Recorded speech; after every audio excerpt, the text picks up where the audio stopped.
This is the remastered first interrogation of Florida State University Associate Professor Dr. Jeffrey Lacasse. He's an associate professor at the FSU College of Social Work. His research areas of interest include mental health and psychiatric medications. Of course, Professor Lacasse was not involved in the murder of Florida State University professor Dan Markel. However, when he was first brought into the police station for an interview, he was a suspect. All thanks to his girlfriend, Wendi Adelson, who had sort of broken up with him a few days before the murder. Many think that Wendy and her family set up Professor Lacasse as a patsy, or at least as a possible suspect, someone to distract the attention of the police from the real killers. Luckily for him, Professor Lacasse had departed Tallahassee a day before he had told Wendy that he would depart. The murder happened just about the time that Professor Lacasse was supposed to leave town. So if these interviews started as interrogations, they quickly progressed to interviews because Professor Lacasse was a wealth of information to the detectives and also in many ways helped solve the murder. As you will see, his theories about the murder turned out to be mostly accurate. Here we go.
So it was Jeffrey or Jeff? Jeffrey. J-E. R-A-Y. J is R-A-Y. And it's L-A-C. A-S-S. Let me get your date of birth, Jeff. Sure, 10/18/71.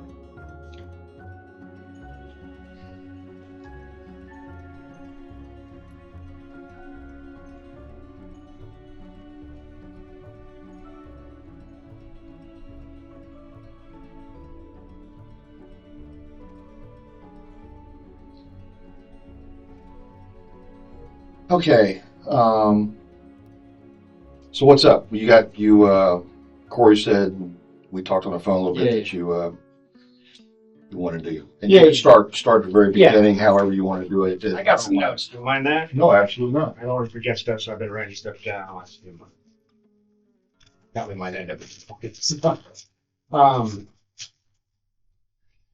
here's the thing, and just to give you the broad overview quickly. I felt like when I first talked to Investigator Hale, I was shattered. I mean, you can imagine, you see, time. So I think he saw a lot of noise, and a lot of the stuff I told him, but I don't know how it came across. The last couple of meetings we had, he seemed to think I was a disgruntled ex-boyfriend. I got my heart broken, and that's why I was upset. And there was some truth to that. I was upset, but over time, got some clarity on some things.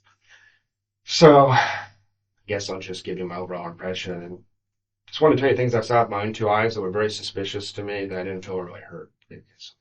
Or maybe they were hurt and not seen as painful. I don't know. But just so you get the context for it, as far as the relationship stuff, that sucked. But, that last 3-4 months, I moved on with my life. Actually, her moving away was the best thing that ever happened to me in terms of my personal life. It was a bad relationship. So this isn't any animosity towards her for being an unfaithful girlfriend. This is more deeply concerning stuff about someone getting killed.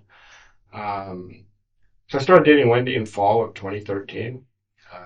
We had mutual friends, but a lot of my friends were in the Jewish community at the School of Social Work. So we both talked to a lot of the same people, throughout the investigation. Your name came up a couple of times. You talked to who? Who'd you talk to? Well, like the Gamoris, the Epsteins, the Cohens. There's just a lot of mutual. My dissertation chair, I got my PhD here and I came back. My dissertation chair, like the Markel and Adelson would have their, they go to my mentor's house for Jewish holidays, things like that. So we met as through a mutual friend. It was kind of a natural thing. Our two single people in town, both academics, etc. You and Wendy. Yeah, me and Wendy. And who was the person introduced us a guy named Stephen Tripodi, who's a professor, but his wife used to hang out with Wendy. We just have a lot of like mutual friends and stuff. So that's how we met. So we dated casually in the fall. She just got divorced, so had I actually. And at the time, I mean, I came in here before, like, I thought, Markel was a dick. I mean, that's what I had been taught by Wendy over time. I realized I was kind of misled. But in the fall, it was interesting. We start. Danny had been heard describing Wendy as a pathological liar and a mentally ill narcissistic sociopath in a semi-joking manner, but to you? To other people. I just heard that through the grapevine. Because people said, be careful with Wendy. She's a little unbalanced. And I said, well, she seems upset about her divorce, but I don't know if she's unbalanced. I didn't take it seriously at the time. That sounds extreme, right? I thought these two people were having a nasty divorce. He's calling names. I thought it was totally out of line. It's one of the reasons I was upset with him. Because you see in the court documents, I mean, he got sick of her and went after her legally in a really aggressive way. And not knowing the background, I thought it was inappropriate. I thought it was taking things too far, trying to disbar your ex-wife. But one impression I'm left with is, I don't think I said this before, like in December, January, I thought that was totally out of line. By May, I don't know if those are technically the correct words, but by May, I knew exactly what he was talking about. This is a very troubled person, Wendi Adelson, deeply troubled person.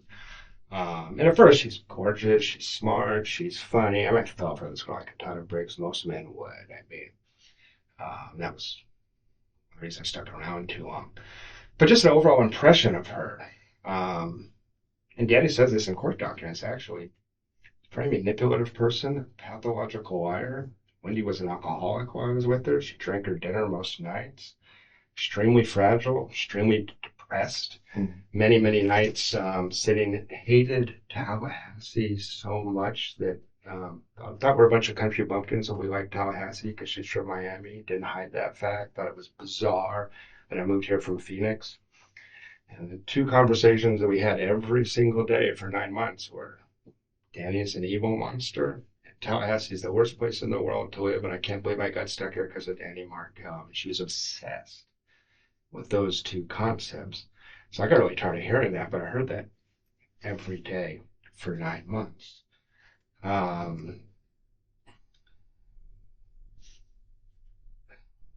Wendy's very manipulative in that she plays the victim very, very easily. Whenever we got into a confrontation, for me, very sensitive that I work with DV victims, women that have been raped as a social worker, all that kind of stuff. So I'm so sensitive, Mr. Rogers kind of guy. So it's a very easy way to manipulate me, or Markel for that matter. But she just wasn't stable even in the fall, and able to cover it up here or there. One of these people, the first 100 hours you spend with her, you think she's amazing. 101 on, you're like, shit, what did I get myself into here? This person's kind of crazy. You talk a little fast for me. I'm sorry. 100 hours? Yeah, first 100 hours you think she's amazing. Then after that, wait a second, there's some tremendous flaws here. So she puts on a very good public face. It's accomplished, beautiful, smart, funny woman. I was with her 4 or 5 nights a week for 7 or 8 months total, I would say. More in the spring than the fall. And she was deeply troubled. She was on psychiatric medications, and in March she decided to come off of those. March of 14? March of 14. Spring break, Immokalee, actually. That's when she went off. And this will make sense to why this matters. I don't want to give you BS or all that information, but she's already a sensitive person, so much that you couldn't say to her, like, hey, I'd appreciate it if you'd be a little more considerate to me. You're being kind of, she'd break down crying for 2 hours. She would throw a tantrum. I've never seen anything like it. Anybody I've ever dated, I've dated some pretty crazy women. So But then when she went up there to SSRIs, it went from being fragile to being, she had no resilience. She would just melt down in an absolute second. For over what? Anything. Any kind of criticism. Oh, if you had given her criticism. Or anybody did. Anything negative. I mean, I've seen her lose her shit over, cake going bad in the oven. And she's devastated for 6 hours. This was in the spring. So this was like the state she was in as we approached the time of the crime. So I'll skip the whole thing when we date the first 6 months. It was, she played hard to get. I chased her. And eventually she agreed to be my girlfriend. We go to spring break. She starts coming off the SSRIs. Things start getting pretty weird in terms of we had a couple. First time we spent a week together. You know how that is. Of course, you're going to have a minor thing. You're going to find out who this person really is, And she started devastating. And a couple of times I called her. She's very narcissistic. And a couple of times, I'm here too. Just basic stuff like that. But she would just lose her mind over that kind of stuff. So if I just fast forward to spring break on so I can skip all my bullshit and just tell you what's pertinent to the crime, I think. She starts coming out those SSRIs March 12th or 13th. March 12th? 12th or 13th is when she started. So that's spring break, almost a year ago. Of 2014. 2014, exactly. Okay. So March 12th and 13th, y'all in Immokalee? Yeah, that week we're in Immokalee. And that's for this retreat? Yeah, students? Alternative spring break. Yes, sir. And you traveled with, you took her with you? She took me with her, actually, yeah. Yeah, it was her as a law school thing, and I just went along to help her out. Oh, I thought it was, because you're in social work. Yeah, but it's actually a law thing. They just wanted to bring a social work prof, and I was one, so we went. So. Okay, so these students that are going to this alternative spring break are law students. They were. And it's a med students, yeah. So exactly. But one of the reasons I went with her is she's very childlike, very much like a 13-year-old girl.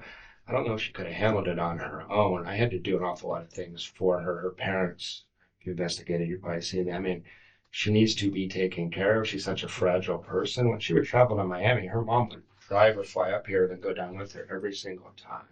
She didn't travel on her own? No. It's real weird. And at first I thought, what overbearing parents? And then over time, I'm like, oh, I don't want her to go on spring break by herself either. She's won't be able to handle it. She'll lose her shit, So February, March, yeah, I think she was cheating on me, all kinds of stuff like that. That's pretty. This is that other Daniel guy. Daniel Stack, yeah. So, among others, I think I'll get to that in a minute. There's a long list, and I don't know how many of them you guys have considered. But as far as seeing stuff pertinent to the crime, I met her brother Charlie when I was down there in Miami for Immokalee. You may recall that I said I found him to be a very strange person, very aggressive, verbally. He takes sex tourism trips to South America to have sex with underage prostitutes. Wait a minute, back up a second. Yeah, he takes sex tourism trips to South America to have sex with underage prostitutes. Sex tourism? Yeah, okay. Yeah, South America. I'm kind of a sheltered guy. Well, I was shocked not only that he would tell people he did that, but that he would tell his younger sister. That was strange to me. Very odd. And there's this odd dynamic between them. The whole family is real weird. Most people that spend time with them say this is, social workers, I consider incest in this family. Is there violence in this family? Something's up with this family. But I mentioned to you that he talked in the hot tub about punishing a girl by anally violating her in front of Wendy and I, like bragging about the fact that he'd hurt this girl because she had gotten him in an uncomfortable situation. So he came off like an offender to me. He came off like kind of sociopathic, like this is strange. He just met me. He's telling me this. It was really, really weird. Yeah, go ahead. I know. I'm just trying to rein you in a little bit so I can make sure I get it right. Yeah, I do recall something about a hot tub. Yeah. But I think it may have been something I read from Corey Hales. It might have been. Yeah, I talked to him. But are you saying you're in the hot tub after the Immokalee retreat? Exactly. We went from Immokalee to Miami and hung out with her brother. Okay. So you're in Miami at his place, I guess? Exactly. It's very well. It's got a really nice house in Miami Beach area. Miami Beach. Yeah. Okay, so you're there and you're in the hot tub. Yeah. she's in the hot tub. Yeah. And the brother Charlie's in the hot tub. Yeah. Okay. Charlie's talking about punishing girls through anally violating them in front of his sister. It's just. Is it braggadocious? Yeah. Like she got him punched out at a wedding. He had a Korean girlfriend that brought him as the only white guy to 400 Korean people and just him. Some of the men took offense and he got punched out. Charlie did. Yeah. So the way he handled that was to anally violate her and then brag about it the next day. I mean, it was really, really weird. That had happened the day before y'all got in the hot tub? No, I misspoke there.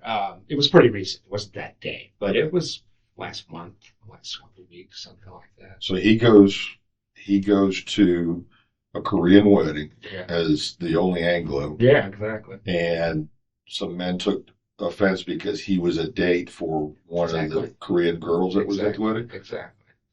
And he got punched. And he probably opened his mouth or something. So he says he got sucker punched, but okay, so he gets, and so his way of getting retribution is the girl that brought him to the wedding is to rape her? Or not rape. It wasn't rape. It was consensual sex, but he was bragging about the fact that he made it hurt a lot and that kind of stuff. Oh, okay. And that was just that was anal penetration. Yeah. He's bragging about. And it was 20 minutes after I met him. I got you. So I'm just like, this is not normal. This is strange. Guys will talk to their guy friends. Although I've never said anything like that. I would never want to hurt a woman. It's, so it's, so it just struck me as very, very odd. So fast forward to April, she's coming off this SRI, her behavior is coming off the antidepressants. Okay. So I study that. That's my areas. I study psychiatric medications. Right. So I just got to be able to explain it. If this ever goes anywhere else, I got to be explained so I understand it and the lay person can understand. I understand. So yeah, she's coming off psych meds, but she's doing that against my advice. Not with the help of a clinician. You're supposed to go to a doctor, have him help you get off. She did not do that. And she was dropping her dosage very, very rapidly, which Susie recommended to take some time and go slow. She was on a very high dose of Lexapro, like double the normal dose. And so in this time period, one of the reasons I stuck around, even though it was so crazy, was I thought it might be a passing thing because I thought she was having withdrawal effects. Some of the physical ones like dizziness and stuff like that. But sometimes people's behavior gets really weird in that, so you give them a break while they're coming off. So I was giving her a break. What is the Lexapro for? It's for depression. She was diagnosed as depressed. And her dad, the dentist, was writing her scripts to what she shouldn't be doing to help her come down the dosage. Because you want to switch to the liquid so you can slowly go down. But she ignored all my advice. I was constantly, you may have seen this in the emails if you looked at it, I was constantly cautioning her, texting her saying, you need to go slow, slow, slow. I made her get a therapist. I said, I'm not going to even talk to you about this unless you at least have someone you're talking to that can monitor your mental health, because I saw she was spinning out of control. And she wasn't that controlled to begin with, but it was getting worse. Her drinking was really increasing in April. And she had times where she's just losing her mind. I mean, with the kids in the house, drinking a bottle and a half of wine by herself, falling down in the bathroom, bruises. I flew to a trip to Chicago when I came back. I had to go right from the airport to the house because she was just doing so poorly. So she was just not well. Fast forward to May. We have that incident in the coffee shop that we discussed, that Officer Hale and you were. I assume that's one of the reasons you guys were interested in talking to me in the first place. But just to remind you, I just walked into All Saints Coffee, and there's my girlfriend with another guy. There's no stalking. She knew that. But there's been no complaint of stalking against you. There has been informally. She tells people this. Yeah, but I'm saying there's no. Oh, no formal legal. You shouldn't have been contacted from anybody from this department. Never. For never. No, never. I'm not worried about that. I didn't bring an attorney because I didn't do anything. I'm not worried about it. But that was a big deal in our relationship. And right, because you see her there, and she's with this guy, and you don't know who the guy is. Maybe I got that wrong. You knew that she was seeing a guy? That's one of the things that concerned me, is that she would bring him up from time to time. And there was other signs. I mean, there's, I think, 5 to 10 other men. I was in denial about it in this time period. That's not a crime, obviously, but she's very impulsive, very erratic. doesn't think things through. She will do them and then worry about the consequences later. She was remarkably sloppy about cheating on me in terms of, well, that's what was interesting. Up until about early June, she was covering her tracks pretty well, actually. I'd heard of Daniel Sack. I knew he was an ex-boyfriend. But after that fight, we had a huge, not a huge fight, we had a mild fight about that. And things started to get really, really strange. This is what I think I had a hard time getting across to Investigator Hale. So we have that fight. She goes to Portland for a weekend. She comes back. It's now June. In June, I was walking around saying to all my friends, I don't know what is going on. Something is going on. We had that very frank talk about that and decided to stay together. She said, it's one guy. He's gone. He literally moved out of the area, as you probably know. So, Sack, yeah. So I said, okay. One thing about Wendy is this is where I worry about the crime. She's very easily influenced. She doesn't have much of a sense of self. When she was with Danny, she kind of became Danny's extension of Danny, attached herself to him. She didn't attach herself to Sack. He was into polyamory and having multiple partners. He's bisexual. So she started doing all this crazy stuff. Sack was encouraging her, from what she said, to have sex with lots of people, not just him. I worry about her. So I've just seen her, and doesn't want to be controlled, but she does want to be controlled. She into a lot of sex stuff and things where she wants to be told what to do. And one of the things I worry about is that somebody came up with this idea and she went along with it because she doesn't know how to say no. She hates confrontation, things like that. So in June, I was walking around saying to my friends, I don't know what's going on. It's just uncanny to think back on it now. So I don't know what's going on, but something's gonna happen. It feels like there's drum beats. It feels like we're moving towards something. It's really, really strange. I don't know what's going on. And one of the strange things that happened was we had a trip to California scheduled to see my parents the week that Danny was killed. And in early June, she rescheduled that trip. And I said, what's the problem with the trip? She says, well, I'm worried we'll get stuck in the airport and we won't be back on Friday. I have to pick up the kids from school. I said, but we're coming back Thursday night. It's not winter. I'm not going. Winter in the winter, I would understand. There's no way we're going to get stuck. We can rent a car. We have friends that can babysit. This is strange. I said, fine, cancel the trip. And that was going to be in early June? The trip was going to be the week that Danny was killed. Oh, okay. That was the trip? 11th to 19th was supposed to be the trip.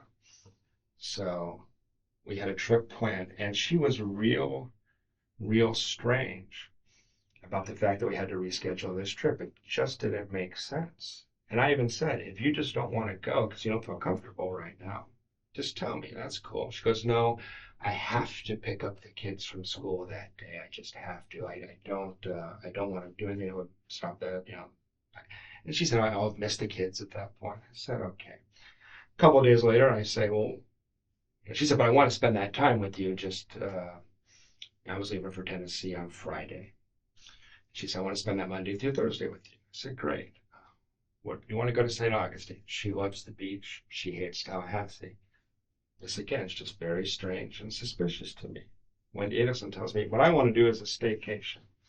I want to stay home in Tallahassee. I said, you want to stay in Tallahassee the hottest week of the year? He goes, yeah, we'll go to Tom Brown Park. We'll do this. I said, you hate it here. I'm offering to take you away. Why wouldn't you? It's just really strange at the time. I remember saying to my friends, like, Wendy wants... People laughed. I said, Wendy says she wants to stay in Tallahassee. Like, she leaves town. Sure, every chance she gets, she leaves town. Why would she want to stay? I said, I don't know. I have no idea. I finally managed to convince her to do a trip to St. Augustine, but we had to schedule it so that we were back basically by the time of the shooting. So that was just strange. It was peculiar at the time. And when we scheduled that trip to St. Augustine, I'm sitting there, she has her calendar open. You have to schedule everything with her. That's just how she was. there was just, at the time, I can remember sitting in her office trying to schedule this, and there was this weirdness about that weekend. We're scheduling other things, no problem. But that weekend, she just was intent on.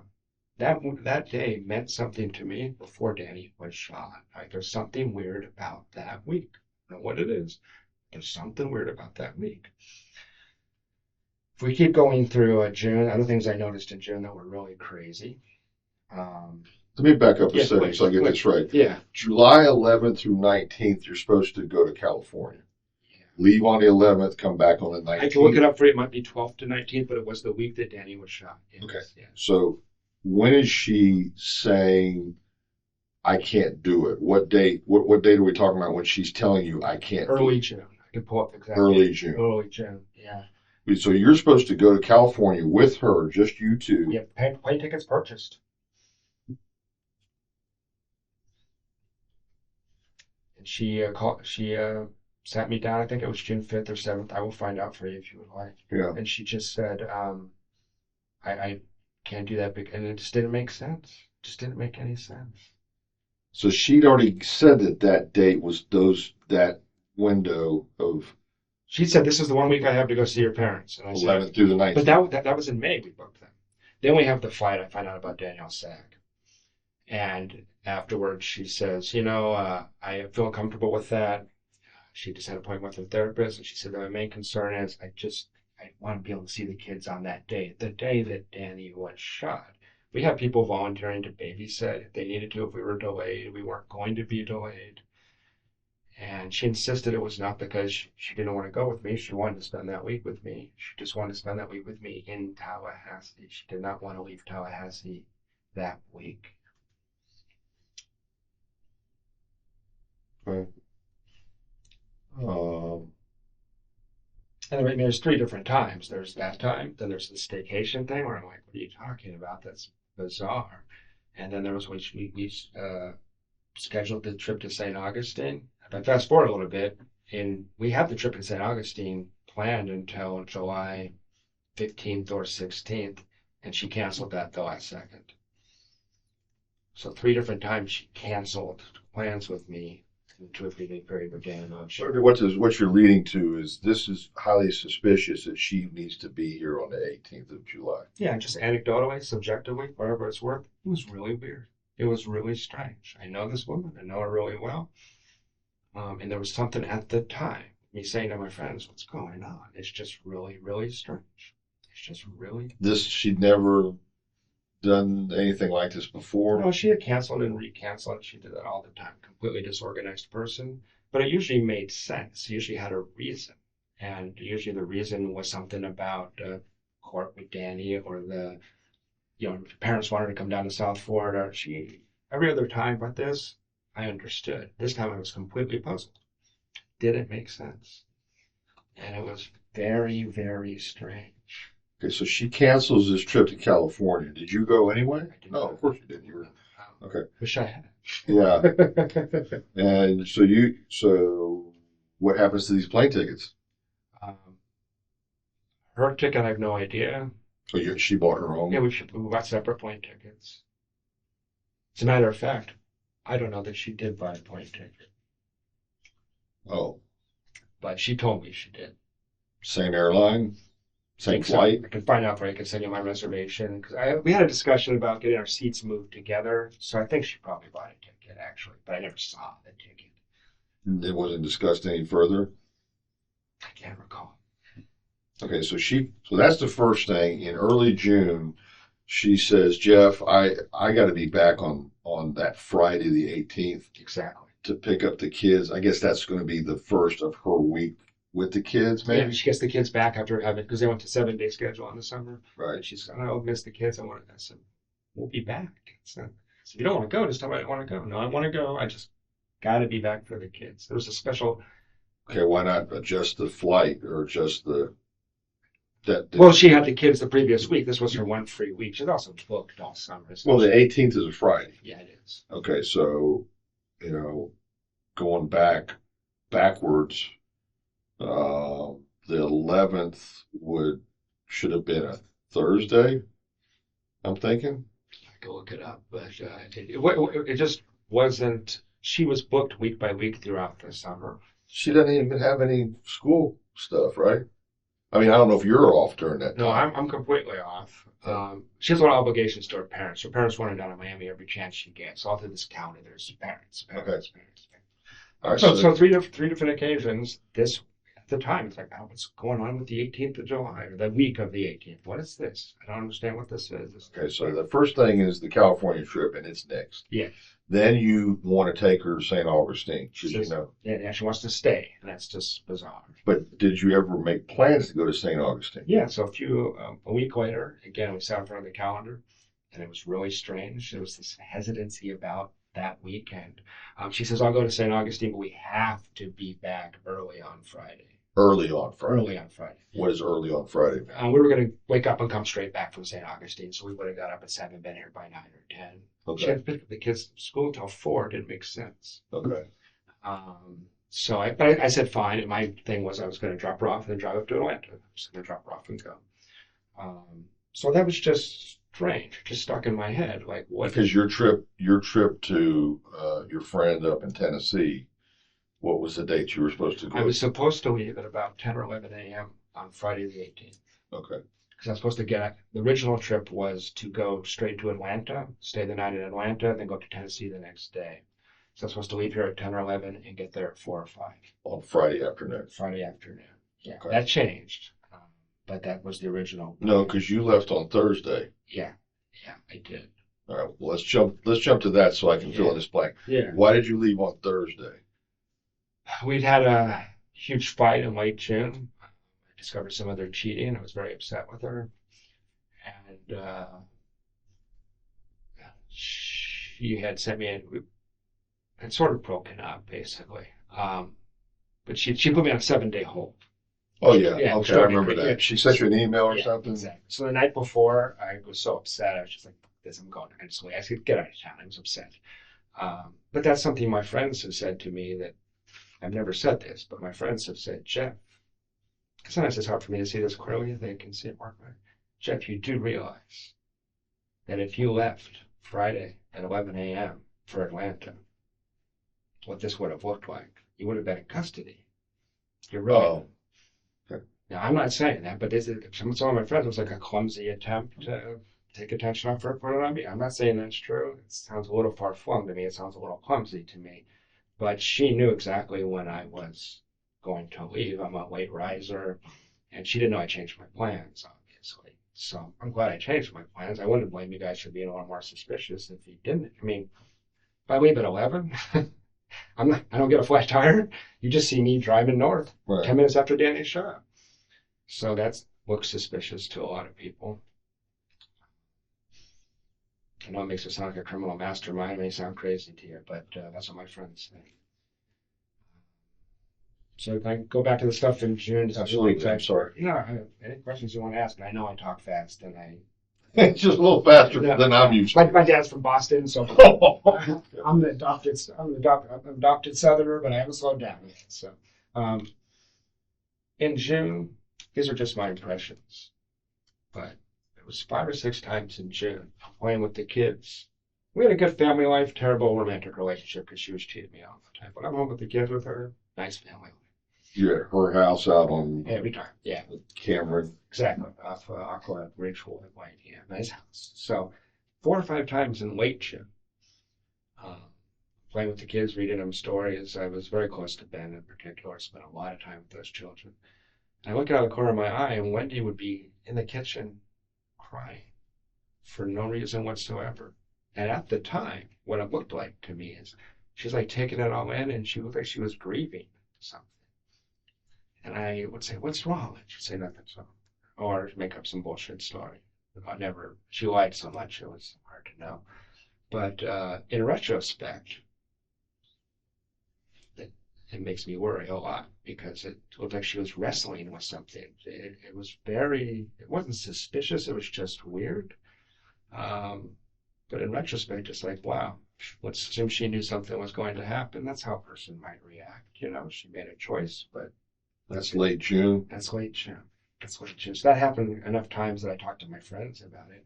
Also in June, Wendy's a pretty good liar if you get in front of her for an hour or two at a time.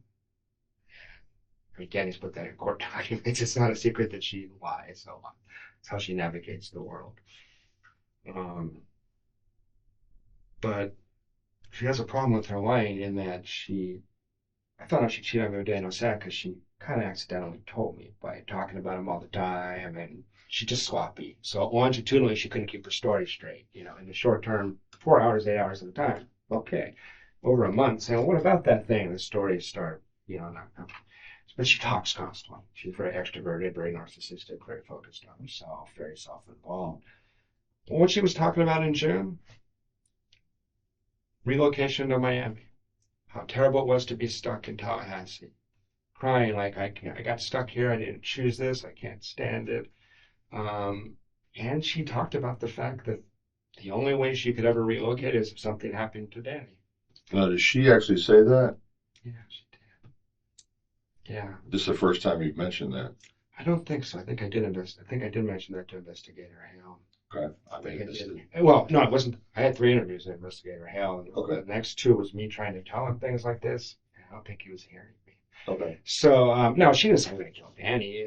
She didn't say that word for word. But it was because I was saying, hey, we're about to get serious here. Are you going to be here? Because she hated it so much. I need to know what's going to happen. And she's like, well, the only way let me give you the context. The only way I could leave is if something happened to Danny. But if that did happen, that would be a tough decision. I probably need to go back to Miami to be with my parents. So that scenario came from her, but it was a response to a question from me. So, I guess I need to be fair about that one. Sure. But it was, and it's true, right? It was, I asked if Danny might move with her. She said she would not be willing to do that. But she was talking about that. She would not be willing to do that? No, she did. Well, Danny had job offers from all over the country constantly, and she didn't want to live in Houston or St. Louis or things like that. She was miserable here. She was here just because she came with Danny. She didn't like her job. She didn't like the area. She didn't like split custody. I don't know that people knew how upset she was. I mentioned to you before you came into the room when I said this, but this is the time period. I don't know the exact day. I'm so distracted by relationship stuff, I can't quite remember it. But she told me that Charlie had looked into having Danny killed in the summer of 2013. She meant it dead serious. I wish to God I'd follow up on that at the time, trying to figure out us. And I thought, well, Charlie's crazy. I can imagine that, but certainly he's not crazy enough to do that. So I didn't worry about it. That's your interpretation. Something. No. Let's back up. Yeah, go ahead. Let's get into the context of your conversation with her where that comes up about Charlotte. Please. So she's talking about Danny. She's completely. Where are we at? We're in her house in the living room in late June. In late June of 2013. Yeah, 2014. Yeah, I'm sorry, 2014. Yeah, late June. And you know what this might have even been? This is sometime between June 20th and the Monday before Danny was shot. Okay. And I want to say it was right before, but I don't trust my memory on that, the date. And she's talking about Danny because it's all she ever talked about. Danny wasn't a human being. He was Satan.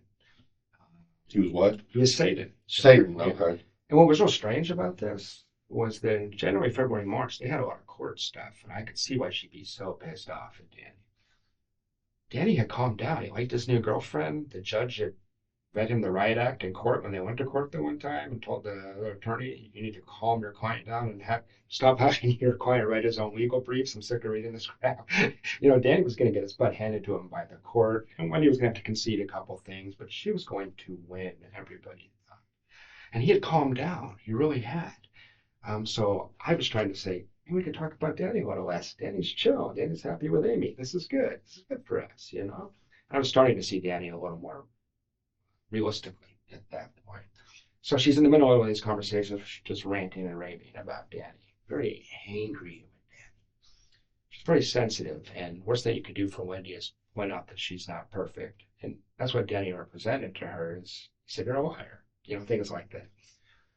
Anyway, she just comes out of the blue and I said, I'd like to switch something. I can't remember exactly what I said, but I was like, this isn't going to ever be fixed in the way you want it. This is, you're linked to this man for your life. There's no fix for this but you have to fix what you think of, And she said, well, Charlie did look into having him killed last summer. Said it would cost about $15,000. 15,000? That's right. Seems cheap to me, but you would know better than I. And It's, I want to make sure I understand yeah, this please. completely. Please. So June, what was the date? Between June 20th and March 14th, let's say. I think it's probably I think it's closer to July, between June 20th and July 14th. I think it's closer to July 14th. Okay. She says, Charlie did actually look into having him killed last summer. And he was told it would cost $15,000.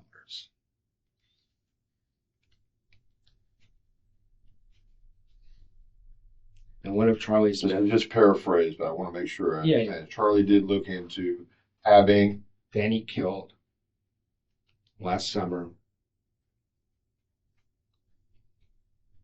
It would cost about $15,000, and that's not exactly word for word, but that's pretty close to what she said.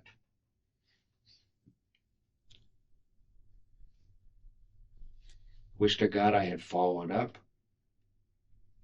But how do you respond to that? What do you say? What did you say? I changed the subject to us. I was interested in working our relationship. Does she ever bring that up again? No. Never again. But what worries me is that the speech pattern, I'm not trying to play FBI profiler here, but it's kind of similar to when she would say, Daniel Sack and I had coffee yesterday. That means her Daniel Sack had sex. That's what that means. That's how she was. So the fact that she would leak a little bit of that out scares. Which is kind of like, I told you half a truth instead of half a lie. That's how she lies. That's exactly. I'm sure you've done that on it. So it doesn't have the impulse control just to say nothing in high stress situations, but gives you this actions version. So I thought about that a lot. But you do remember the amount is 15,000? I do remember that. No further than that, nothing else? There was nothing else. I wish I followed up. I beat myself up about this. Oh, you didn't. What am I going to do? Call you guys and say my girlfriend said something crazy? I don't know. No. The thing that worried me about Charlie is he has a very close friend and goes on these trips with him, who's ex-special forces and is known for being kind of deranged. And it felt like it was done by somebody who knew what they were doing. So I told you guys that. What's his name, though? I never got the name. Oh, I assumed you guys investigated it. He's a tatted up, known affectionately as a deranged guy. Guy just didn't come back the same like some of these guys do, unfortunately. But he's a close friend of Charlie's? It's on his Facebook page. That's what I told Investigator. Hell. When I heard the crime occurred, about 12 hours, I was shocked. And then as I'm driving up I-75, in my head, I was like, holy shit, Charlie did it. And he got that guy. I can't remember his name. You're saying this guy is on Charlie's Facebook page, or was? Was. Yes. Okay. These are really smart people. I'm Facebook friends with them anymore. If any of this is true. Other thing that happened in June, our relationship isn't doing well. All of a sudden, from nowhere, like a 5-year-old kid will try to manipulate you in a very transparent way, and it's like obvious what they're doing. She started doing that kind of stuff. I got the sense we weren't going to make it. It was obvious to me, and I never going to trust her again. All of a sudden, she throws me the world.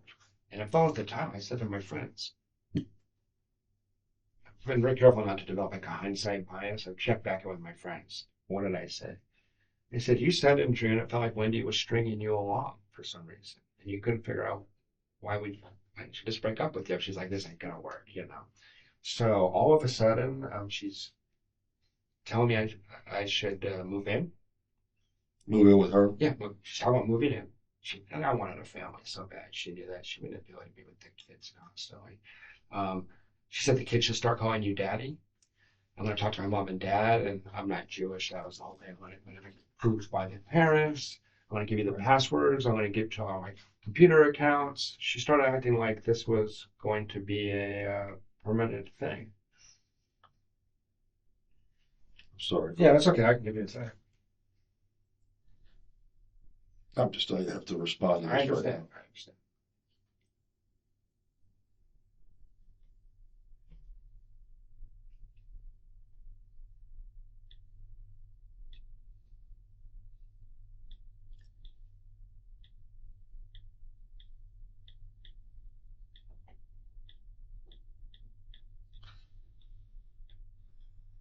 Mm.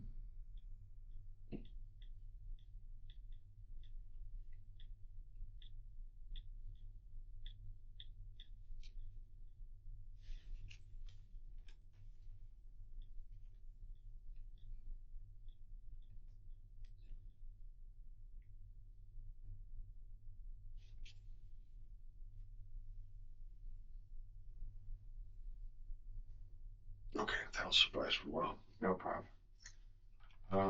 So it just at the time I felt like I was being manipulated. I couldn't figure out why she wanted to keep me around. It was really strange. Just all of a sudden, here's the world. Just all of a sudden being over the top sweet. I hate it. Jeff, I'm confused about this timeline here. Yeah, Maybe but- we should try to get that. Yeah, okay, go ahead. Okay, where's this week off? What? That's in July. I've been going. Okay, I've been going. I've been going in order. okay, So we're still in June right now. okay. So we're in, but this comment from late June of the 20th through the July 14th is before or after what you're telling me now? I can't remember exactly. It's my fault. No, it's okay. No, it's not a fault. I can't remember. I want to be as honest and accurate as I can. Sure. I think that's the Monday before he was shot, but I can't be certain. So this would be preceding that. Preceding. Okay. Preceding that. Okay. Yeah. So it just felt strange. These are just my impressions, but it's like, what is going on? To give you an example, I would just be kissing Wendy, and all of a sudden she's like, like a porn star. I've been with a lot of women. Women don't behave like it's just, and we've been together 9 months. I've never seen this before. It's like Brand new behavior. yeah, brand new behavior. I'm going, what's going on? All of a sudden she wants me to. It just didn't make any sense. It was just really strange, erratic behavior. She wants you to what though? Well, I was threatening to leave at this point. Okay. So, and I guess if I'm putting on my cop show hat, I'm wondering if it would have looked weird if you break up with your boyfriend and then a week later someone gets shot. You know what I mean? I don't know. So get to mid to late June. She went down to South Florida. She came back. I could tell she had cheated on me. I'm very upset. It's very obvious. And we went to Gainesville, June 27th. She accompanied me down there for a work trip. Okay. 27th. Yeah, that weekend together. Had to use the GPS on the way down there, and in it I discover that last 50 destinations get recorded. I didn't mean to look at this one, but I see she's been in the Hilton in Orlando like 2 weeks ago when she wasn't supposed to be anywhere near Orlando. She had put the Hilton in. Assume that's like a sex trip with one of these other boyfriends. So I got really upset with her. We finally had it out. In Gainesville? Yeah. Saturday, I tried to, thing was she was going back to Miami for 2 weeks. As soon as we got back, we drive back to Tallahassee. Then she drives down to Miami with her mom. Oh. So that was because her mom has to come up to take with her because she's not allowed to go herself. I knew it was the worst time in the world to have a fight. I just finally lost my mind on her. And so one reason this is relevant to the investigation is it precedes this crime by a couple weeks. I did not touch her. I did not call her names, but I lost my shit on her. I told her exactly how upset I was. I'd shoot her ass. She decompensated in a way that I've never seen an adult do before. She ended up in the fetal position, sobbing like a 3-year-old.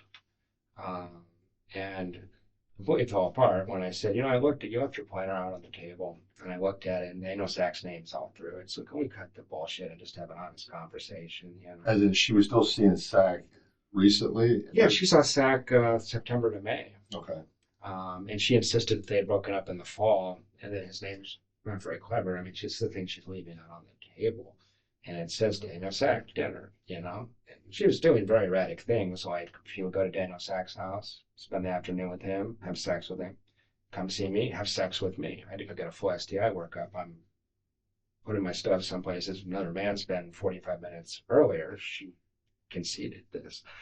So I was really upset, as you can imagine. I mean, and to put me with the kids on Mother's Day and the next day, I was really upset. So anyway, I was pretty angry with her. And you may have seen the email. She actually was manipulative enough that I ended up apologizing for that. Was this on her Gmail account? Yes, yes. There was a lot of.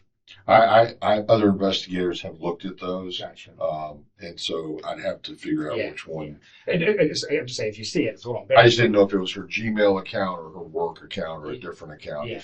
If I want to go back and look at it, I'm going to look at the Gmail. Yeah, it's Gmail. It's on Gmail. Is my impression, at least. I think that's the one I would use. So we had it out, and the reason that's important is she was very concerned about her social reputation. Are you going to tell anybody about this? About what? Her having sex with Daniel? And Miguel and Mahil and other men. Yeah, and I said, stay together, I won't. If we don't, I won't slander you, but let's be adults here. This is Tallahassee. You know how many people I know cheat their wives? Right. I must be realistic here. Yeah. I said, I'm not going to try to destroy your reputation, but you made these choices. By the way, I'm not. Did she give a reason? It's deeply important to her she be perceived a certain way. No, did she give a reason why she was having multiple sex partners? Not a good one, no. I mean, she said she didn't actually.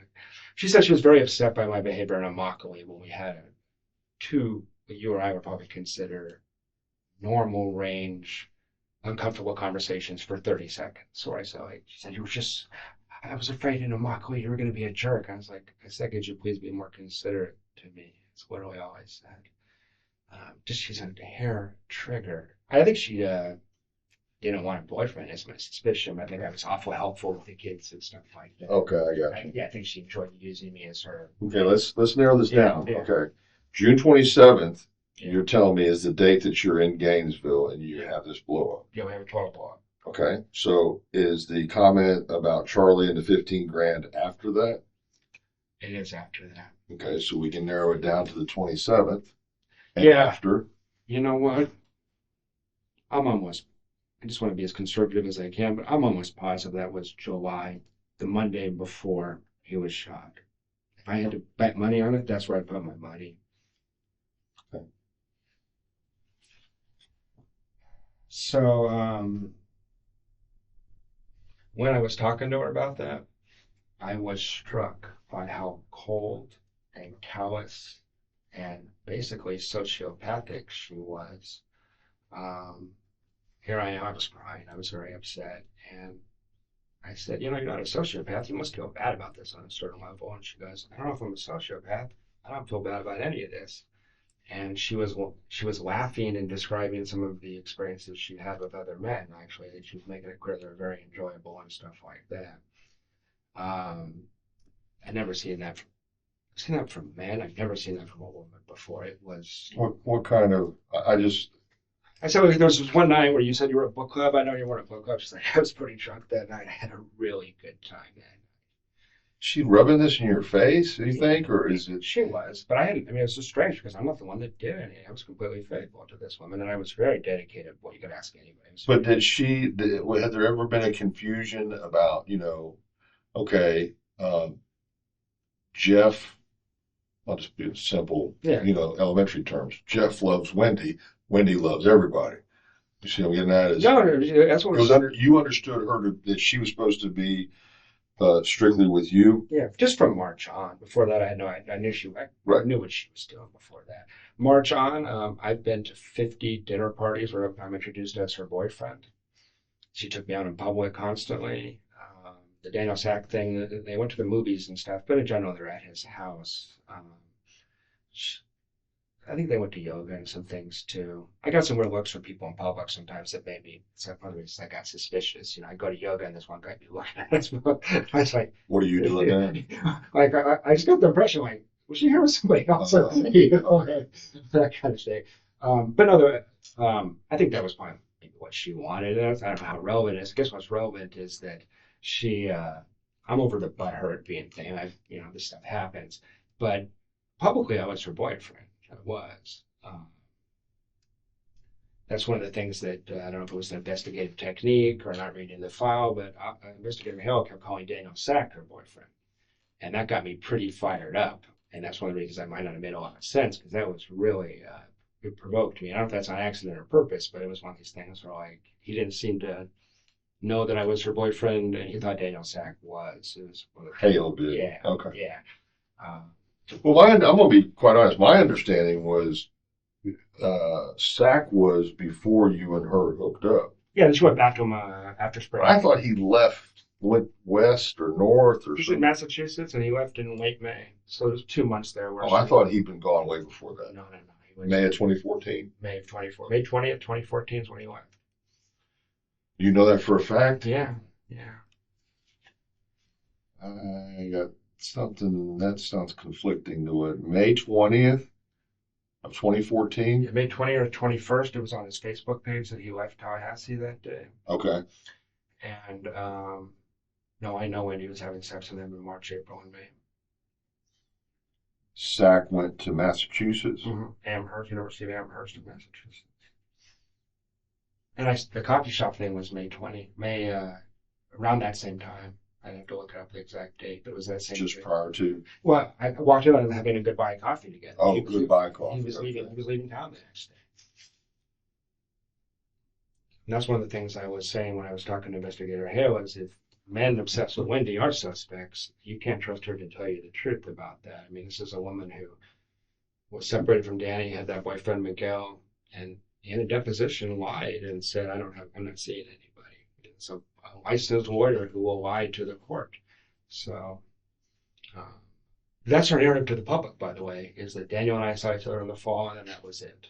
Say again, please. That Daniel and I dated in the fall, and then in the spring, her and I had a conversation January 10th, and she told me, let's see more of each other, and then as of March 1st, I'm her boyfriend. That's not what happened. She just saw him continually. Give me a minute here. Yeah. You need something? If you had a water, I'm going to drive it. I appreciate it.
Thank you so much. Try not to spill that.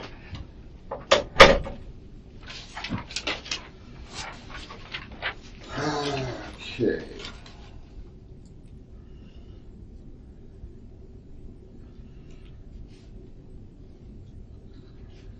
Okay, the 27th of June is when you went to Gainesville. That's right, 27th to 29th. All right, 27th through 29th, you're in Gainesville. Mhm. You see the planner.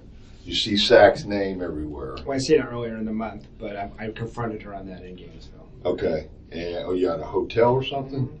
And so did she get upset with you? Does she claim you're snooping or something? Or? That bothered her, but mainly she just collapsed, just sobbing like an infant, just acting really, really crazy. I mean, You're basically saying, you know, you're seeing me, but at the same time you're screwing this guy. I said, I know about Daniel Sack. I know you never stopped seeing him. But you already know because you've seen him at the coffee shop. Do you Yeah, not? but I didn't see him screwing. I mean, No. But I mean, did you place? Is this Daniel Sack at the coffee shop? It is. It is. You knew that when you saw him. I knew who Daniel Sack was when I walked in at the coffee shop. I didn't know he'd be there, but I knew I recognized him. Facial recognition. Yeah, I looked him up on the web because she talked about him constantly, so I looked him up. All right. So, in that, I guess the important thing about that meeting is it seemed to like shatter her. She's so fragile, and she wants to be seen as this moral, ethical person. She's a friggin' humanitarian on the web, right? I mean, human trafficking and social work. And all The what now? She's like a humanitarian if you look her up on the web. You know, Okay. she wants to be seen as this ethical, loyal person. Okay. And she couldn't handle it, so she like lost her shit in a way I just want to say I've never seen. She sobbed, but the next morning she sobbed all the way from Gainesville to Tallahassee, and I was upset, but it was. But I thought, and you're just going to have to bear with me Sure, as sure. far as I thought that after I can see that she's in this fetal position, Yeah. she's demoralized, Yeah. whatever, and then I thought she snaps right out of it and says, I had a great time. That's what concerns me. Is I used to work in a psych hospital. I've seen this kind of stuff before. It's a good question. She was vacillating between. It was crazy. 1 minute confessing, literally telling me I wanted to sexually experiment with people. I wasn't ready. This kind of stuff. The next minute, I never did that. I mean, it was like insane. Contradicting what she just said. Absolutely. And on the way back up, she goes, I never did any of that. I said, well, you confessed to me like 7 different times last night. I did not. It was crazy. Okay. Absolutely insane. So if it doesn't make sense, I understand because it didn't make sense. Okay. Let me go back to this special forces guy. Yeah. Okay. So, are you Charlie's friend on Facebook? I was. Okay, you were. I was. It wasn't until all this stuff happened, and then I befriended everybody that was associated with Wendy just to clean my life up. Okay, but when you were on the Facebook, a friend on Charlie's Facebook page, you're saying that this guy that you knew as being a special forces, ex-military, psychopath, whatever. Yeah. By reputation. Yeah. Okay, by reputation. Did you ever hear a name being called? There's pictures of him and Charlie together on the page, though. Okay. Do you have any of that saved? I don't. Okay. I don't. Can you describe the guy? I couldn't. I mean, he's a big guy. He looked like a ex-ranger. Tattoos. Looked like an ex-ranger or something. And Charlie doesn't have that many friends. It can't be that hard to track down because there's like this foursome of them that hangs out, and my memory is that he is part of Charlie's crew. The inner circle? Yeah. Okay. Yeah. And certainly Wendy talked about him a lot. She'd heard a lot of stories, So But you can't recall a name? I can't. Nickname? There's all these crazy, and I can't remember the stories, but all these crazy stories when these guys were drinking and partying and stuff, but all stories like that, drinking stories and things like that. Okay, was there any other, so this was just what you're seeing on Charlie's page. Mm-hmm. You didn't have interaction with this guy directly. Never met him. Wendy talked about him periodically because she found him amusing. She'd met him a few times. And what was? He's crazy. I mean, but in a fun way. It wasn't like negative. And I mean, if Charlie arranged a killing of Daniel Markel, I don't know that it would be that guy. He was just the first guy that popped into my head. Like, well, that's got to be something I was looked at. I mean, So you're basically putting this guy's face as someone who would carry out the wishes of Charlie. Yeah, because these guys are close friends, is my impression through Wendy. Also, this show looked like somebody who had done this before. This guy's reputation is that he was doing building to building combat in Fallujah or whatever, so it wouldn't be a new thing. So that's why it popped into my head. Okay, was there any, and we're just talking, but was there anything that would lead you to believe that this person had committed something like this before? No, not at all. So it wasn't like, here's G.I. Joe and got 40 kills under his belt or anything like that? Oh, I think his reputation was of a combat-hardened veteran that had seen real stuff. How is a periodontist or whatever, Charlie? Is some type of specialized? He's a periodontist, that's right. Okay. He's a very interesting guy, and you may have known guys like this. I know some in Tallahassee. He's friends with people on both sides of the tracks. He's got friends that are physicians and professors and all that. He's got guys he hangs out at his gym that don't have a high school diploma, and he's able to buddy up with them too. He's very good socially. Charlie is street smart. He comes off kind of like a con man, He is really good with women. He's one of those con man womanizer types. Different girl every night. Very socially smooth. So he enjoys flowing from one side of society. He has a Ferrari. I mean, he could just hang out in the upper crust. He doesn't. He enjoys slumming with these other guys, you know. So I think he's taken trips with that guy, though. If you're going to look into it, I believe he's part of the crew that like went to South America. I have somebody checking right now to see if maybe we're talking about the same person. Yeah, I don't know. I mean, by the way, Charlie is so industrious and so street smart that if it wasn't that guy, it wouldn't make me any less suspicious that Charlie was involved. He just was the natural first thing that popped into So what do you think, Jeff? You don't, okay, so when you first started talking to me today, and don't take this the wrong way, but when you first started talking to me, I thought we were fixing to crucify Wendy right here, but as far as everything, and that she was directly involved. Not necessarily that she killed her ex-husband, but had solicited for someone to do it. I still believe that. I'm 100%, I never say 100%, I'm a researcher. I was 90% sure when I talked to you guys in July. I was waiting for you to catch somebody, because then maybe I'm crazy, right? So then when Myron May happened, I thought maybe it was Myron May, you know, I'm just wondering. At this point, I'm pretty confident. I got a couple, can I give you a couple other things first? Yeah, but just slow for me, please. Yeah, because there's a couple other, just two other suspicions. Let me just, before you get into that, I don't want to throw off your train of thought, but I want to address this. This is an email that I think you're referring to. I'll give you an opportunity to read it. Yep, that's the one she sent. That's where I'm going right now. Okay, so this is July 15th. Is that accurate? That's right. Okay, July 15th is the Tuesday before. The thing she told me about Charlie would have been the night before this. Okay, so we are on the 14th. Yeah, I think that's right. Yeah, it would have been Monday, July 14th. That's actually just where I was going for right now. Go ahead. So she goes to South Florida for 2 weeks. We barely talk. It's hard on both of us. You guys have emails. It's bullshit romance stuff going back and forth. We had one long conversation and decided to patch things up. She sounded very calm in this conversation. These are phone conversations? Yeah. You know, she's in Miami. She's in Miami. And while she's in Miami, she always says, she would just disappear for 14 days. I wondered if there was another man down in Miami too. It seemed plausible because her parents take care of the kids. It doesn't make sense how busy she is. Come back Monday, we go on a date. That's the 14th. That's the night that... okay, you're on the date here. Yeah, we're on the date here. It was real awkward. And she was a little strange, but it was overall a pretty positive date. So I had some hope in terms of the relationship. She said that thing about Charlie. I'm so distracted by all this relationship stuff. That's the reason I didn't follow up on that bizarre thing she says about Charlie having Daniel killed.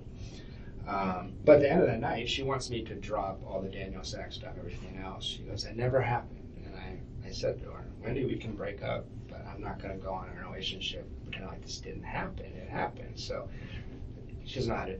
Danny's the only relationship she ever had. I said, I know you don't know how this works, but if you want to go to a counselor, you can, or you talk it out. But you don't just say that never happened. This happened. And she seemed to find that devastating.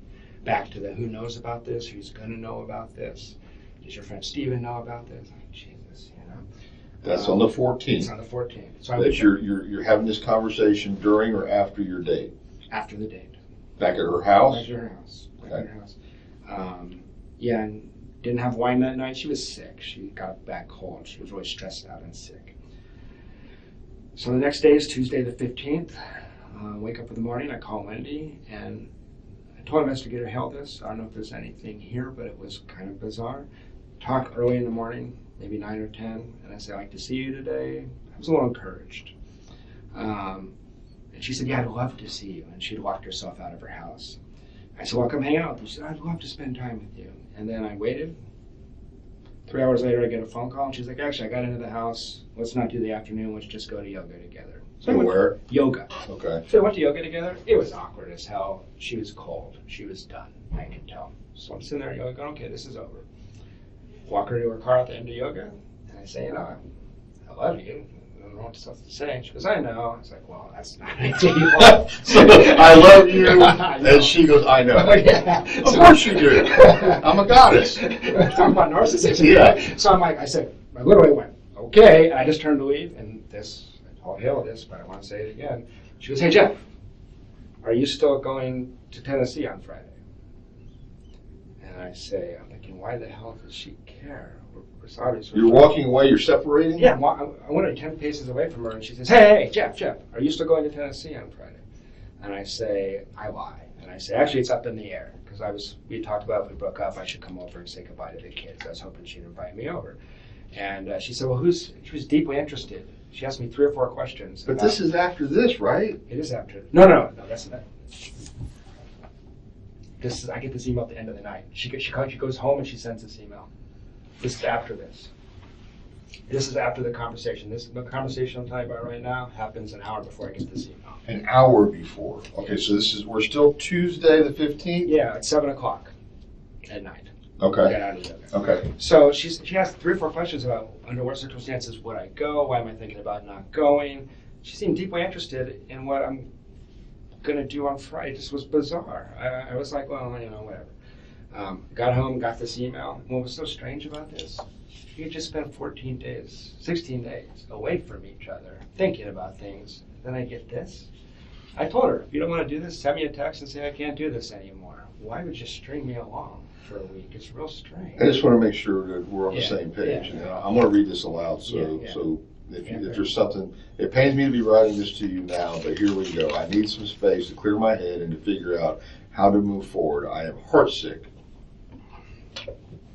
but my head and my heart are having 2 different reactions to us being together, and I can't reconcile them to be in this like you would want me to be. So she's saying you're coming on too strong, basically, is what I'm reading. You want a full commitment. No, that's not how I read it, but I mean, that's how I'm looking at it. Is that not true? I mean, do you want a full commitment from her?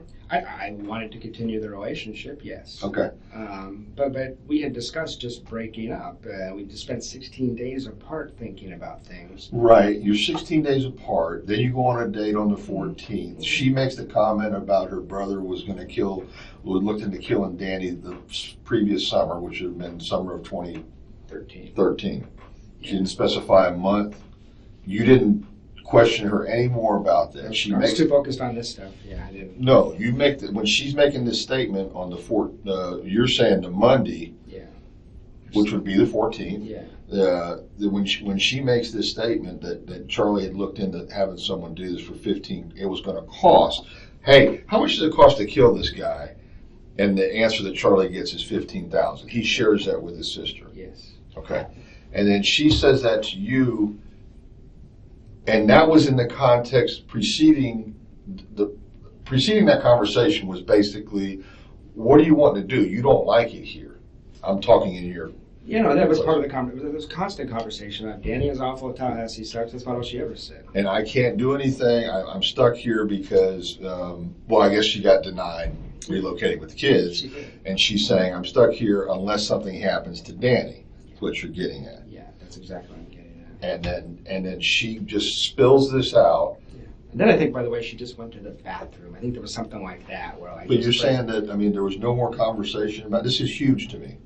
This is like my brother's already checked into it and it costs this much. Yeah, is it like this is still available and open, or $15,000 is too much we're too cheap?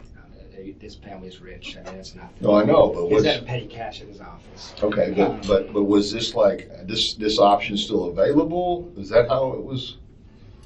It was just said in passing, and I've mulled it over in my head 100 times. I didn't know what it meant. Okay, so my brother checked into it, and it was going to cost $15,000. I'm just heartbroken in this situation. I'm not thinking about that. I'm thinking about how do I get this woman back. I realize, but I'm trying to glean this from what the interpretation that you got from it. Yeah. I know you told me you didn't ask her anything more about it. I mean, a statement like this. Don't take this the wrong way, but if I was in your shoes, I'd be like. I'd be saying, what the hell are you talking about? I got used to her craziness. Investigator Isom. I mean, she's all over the place all the time. So I think I just wrote it off as another crazy thing Wendy says. But you recall the amount. I do, and I went back to a couple friends because I told them about this. Right. After Danny got shot, I said, holy shit. I mean, that's what happened. So I beat myself up about that. No. I don't want you to beat yourself up. I just want to make sure that you didn't. I'm just trying to get you to see. Is there anything else that you can recall? I'm not saying you did anything wrong. I know, I get that. I'm saying, are you sure you didn't miss something else in that conversation? No, because it was right back to her and I. Okay. All right. Since you're going to be here, and that's not going to happen, you know that. So this comment is made in passing as she's traipsing off to the bathroom. Like, or her bedroom or something. Comes back out. It's all. And okay. I say, I had a good time last night, or something like that. Okay. You know, it was that kind of thing.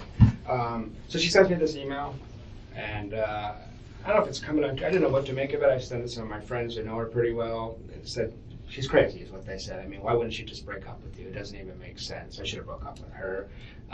But we've been apart 16 days. She wants another week. But recall that when she left Danny, she just moved out while he was gone. So confrontation isn't her thing, you know. So maybe that's why. So Wednesday goes by. There's Thursday. Thursday, she. You're still up in the air about leaving. You've told her, I don't know for sure if I'm leaving Friday or not. That's right. She doesn't know for sure. I don't know if she would have or would have known. We have mutual friends that I told on Wednesday or Thursday that I was going, that it wouldn't shock me if she were able to find out that I was going. I mean, we have mutual friends. But your answer to her was, I don't know yet. That's right. But the next day I decided to go. So I was on Wednesday. Yeah, I decided to go for sure on Wednesday. Thursday, she changes her Facebook picture. I'm sure you've seen the picture of her in the beautiful purple dress. It's all over the media. And that was bizarre to me, because that's a Victoria's Secret dress. It's not a dress you hang out at your parents. You might wear it to a club if you're an undergrad. You might wear it to bed. You don't hang out at your parents' house wearing that dress. And to me, it was... Was this a dress that you gave her? No. But you saw the picture. It's fairly scandalous. Okay, I see what you're saying. But if you went to Google and type in Wendy's name, she's a pretty girl, but you'll find nothing where she looks even close to how she looks in that picture. She looks gorgeous in that picture. On the Facebook? Yeah. Okay. And it was suspicious to me after the fact that picture was changed 12 hours before Danny shot, and that's the picture that was distributed to the media. She's very concerned with her appearance and how she looks. So I know that maybe sounds crazy. Investigator Hale seemed to think it was, but I thought, this is so strange. She changed her Facebook picture twice in 2 years, and the night before Danny's shot, and she's going to be all over the media, she looks like a Victoria's Secret model, you know? Okay. So, but I was bothered enough by that picture, because it... What was the prior picture? Something that looks more like a 35-year-old woman with 2 kids would have on her Facebook page. Okay. All the other pictures, and she looks pretty enough, but that one looks, she looks amazing in that picture. She's not even that pretty alive. That picture, I think her dad Photoshop. Her dad photoshops that stuff. He does that kind of thing. So it was a picture produced for her by her father, I believe. So Friday I leave. Thursday night I leave. About an hour after I saw that picture, I said, "Fuck this," and I just drove out of town. The next day, Danny shot at 11 a.m. No one contacts me, which we have a lot of mutual friends, and they didn't. I talked to some of them after the fact. They tell me that they were under the impression that I was very likely an actual suspect in this case. I posted on Facebook from Tennessee Friday night at a time where it would have been impossible for me to ever have been here at the time of the shooting. I found this really puzzling, and what some people have told me after the fact is that you guys searched Wendy's stuff. It says, talk to Jeff about stalking in her calendar. If somebody was stalking with you, would you need to write yourself a note to remind yourself to talk to somebody about it? Mm-hmm. It's real strange, especially since I never did anything approximate. I snooped. I conceded that I snooped. If I had any options, I don't feel badly about it at this point. She didn't contact me for 10 days. She told me that the police had instructed her that I was a suspect and she was not to return a text message that I sent her. That she could not do that. I actually recently dated a criminal defense attorney, just coincidentally, and she thought that was bizarre because she said they want you talking, you want to incriminate yourself, they're going to get access to this stuff. But that didn't come from me. I don't think it came from anyone. It was very strange. Well, I know legally you can't do that probably, but no. I mean, it's why would you want to? So So I wasn't in the room with her. I don't know how she acted or whatever, but it was implausible that I did this. And I don't know. She told me I tried to protect you from the police. I want to know where your house was. I want to know this. I said, I don't need protecting. How come none of your friends called me or texted me? Well, they told me later that she seemed to be concerned that I actually did this. Why would you do it? I can find out. Why would I do it? Well, what did she say? Well, crime of passion. We're breaking up and Jeff's upset. Why would I go kill Danny because I'm upset with Wendy? And by the way, as soon as I heard he's dead, I said, that's it for us. She's back in Miami. That's it. I knew. It's the dumbest thing ever. That's what I was doing. I work at FSU. I can't move. By the way, I was in the Air Force. Last time I fired a gun was an M16 in basic training, and I missed the target mostly. I'm not a shot.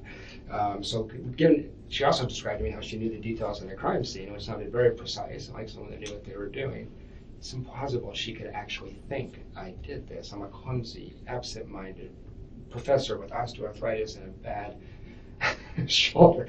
I mean, so I don't know if she said that to you guys. I know you can't tell me that. But she was telling people in her social circle, apparently, that they shouldn't contact me, I guess, that this was really a possibility. And that just seems deeply suspicious to me. A lot of these people aren't really close friends with me, but I found out about this crime third hand. And that just struck me as incredibly strange. And suspicious, very suspicious. I just got a couple other things and I'll answer the questions you have. I talked to Hale and I talked to you. One of the things that we might want to go over in a minute is when I talked to Officer Hale, I know you guys were under pressure. It was a crisis situation, as you were saying. But I was given a list of the men that I knew Wendy had been involved in to some degree. And a lot of times it was just suspicion of sexual involvement. I didn't know, but clearly she talked to them about a lot, so it'd be worth looking at. And Officer Hill, or Investigator Hill, was very polite and kind to me, even given the situation. Just simply wasn't interested in the long list of names. He said we're looking for a degenerate. We're not looking for these kind of guys you're saying. And I should have been more assertive, but she doesn't hang out with degenerates. This is actually a contract killing. There's going to be rich, powerful, influential men. And so there's some names that you didn't even want to write down. So that's the one thing from the previous meeting that was a thing. Just to wrap up the Wendy thing, 10 days later, she texts a friend of mine and says, does Jeff ever even want to talk to me ever again? And who was that? To a friend who's a mutual friend. He's pretty certain she was involved in this too at this point. She'd been down to the house, visited with the family a couple of times since the crime, describes it as just a bizarre environment when you walk in the room, so secretive and weird. But I mean, that was just strange because she didn't do anything wrong. I didn't do anything wrong, and by not contacting me, why would she say that if you guys told her not to? I don't want to get my own relationship stuff tied up with the crime stuff, but it's just strange. Called Officer Hale, said, hey, just so you know, Wendy has a key to that house on Trescott. So I know there was some mystery and discussion and speculation how the guy get in, or I don't know, the crime scene details, but Wendy's constantly losing keys. So, and rediscovering them, all the time. Right. So she had keys. He didn't call me back on that, and I don't know if it was helpful or not. And then here's just a list of strange things that she said after the crime. I talked to her 3 or 4 times. She said, I love Tallahassee. I wanted to remain in Tallahassee for the rest of my life. These are phone conversations? Yeah, these are phone conversations. Danny has so many enemies, it will be impossible to figure out who did this. He's a pretty beloved man, and he was an abrasive guy, but that's a strange thing to say. I've never heard any sympathy from her one time about Danny. She still seems enraged, obsessed, and defiant about Danny. I told Officer Hale that her and Charlie went to dinner maybe 3 weeks after the crime. Charlie called it a celebration dinner via text.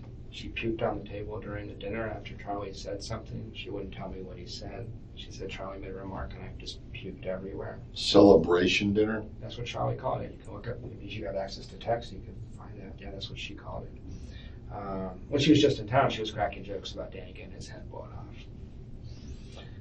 She said the kids are having problems, but not because of Danny's murder. So the kids would pee in the bed and having natural kid stuff, not because of Danny's murder. That's a really weird thing to say. Most people would say they're upset because their father just got killed. It seems to be important to her that it not be because of that. She was very upset that I attended Danny's memorial service. When the Tallahassee Democrat ran the story, they put must have been her worst nightmare. Front and center picture of Jeff Lacasse in the second row, sitting next to Stephen Frey. She was telling people, like, why would he do that? He hates Danny. The man died. It doesn't matter what I thought of him. He died. He's my colleague. And then lots of strange and erratic behavior. She mailed me back every gift certificate I ever gave her. Just came in the mail with no return address. Started dating a woman that Wendy knew tangentially. And once Wendy found out about that, she called her and made sure, I don't know what she told her, but that blew up on me. So there's this aggressive component that people don't often see. And then when she was just in town last time, she asked Frank, she's still paying me as a stalker. She said, do you think there's any chance I'll be giving my talk and Jeff Lacasse would come and maybe just attend the talk? Or Fran said, she was actually irritated with her. She said, why would he do that? You know, I actually left town while she was here because I didn't know, small town, I didn't want to run into her. I actually fear her.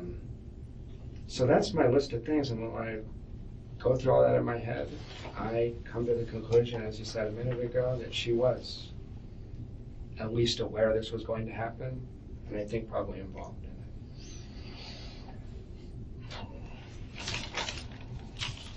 it. Okay. And I got a list of men here. I don't know if you want to see that or not. I'll take your list if I can read it. Yeah. Also, I'll write it over again. Can I just tell you? I mean, that might be easiest. It's not that long. There's 7 entries. These are men that she spoke about a lot, and I don't believe she would be honest with you guys about this sort of thing. she spoke to you about. Yeah, and or I knew she was at conferences with, and or I suspected she had sex with.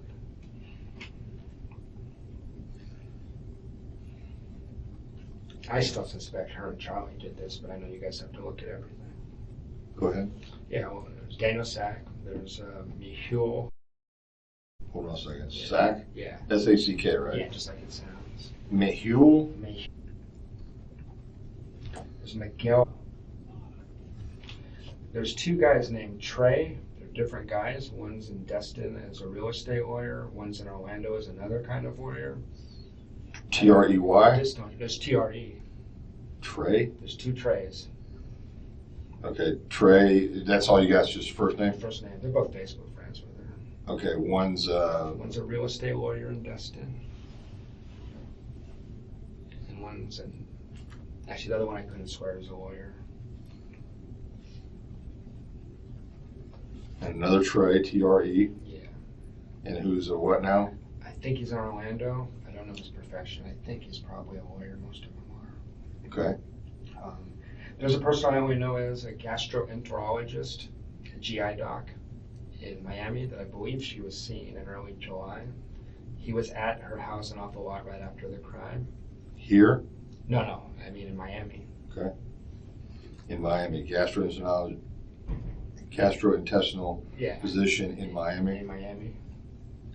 And I never heard of him until July. All of a sudden, it made me a little suspicious. All of a sudden, he's around in July. This happens, and he's around after the crime, too. Okay. So I wondered.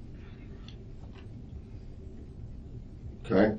Then there's these conferences she attends, and I don't want to be too graphic, but she comes back from, if you're interested in people that were obsessed or sexually involved, she comes back from conferences with slap marks on her ass. It's very obvious what happened to her at conferences. So she went to the British American Project conference in London in the fall of 2014. After the death. 2013, sorry, that's before the Okay. death. And there's a lot of rich, influential guys there. And she goes to the Coca-Cola conference in Atlanta. There's this very wealthy advertising executive and an assistant coach for the Cleveland Browns that she was hanging out with there. I know this sounds crazy. How could they be involved? But those are men that... And she told you about the Coca-Cola guy? Yeah. You got a name? Just no rich guy, advertising agency, Coca-Cola. But he's at this conference in... when was that conference? April of 2014, she attended that conference. There wasn't that many attendees. And pretty sure she had sex with him. I don't know if that means he killed anybody. And it's the strengths coach for the Browns, I think. He's Google Browns coach, Coca-Cola scholar. He's on there.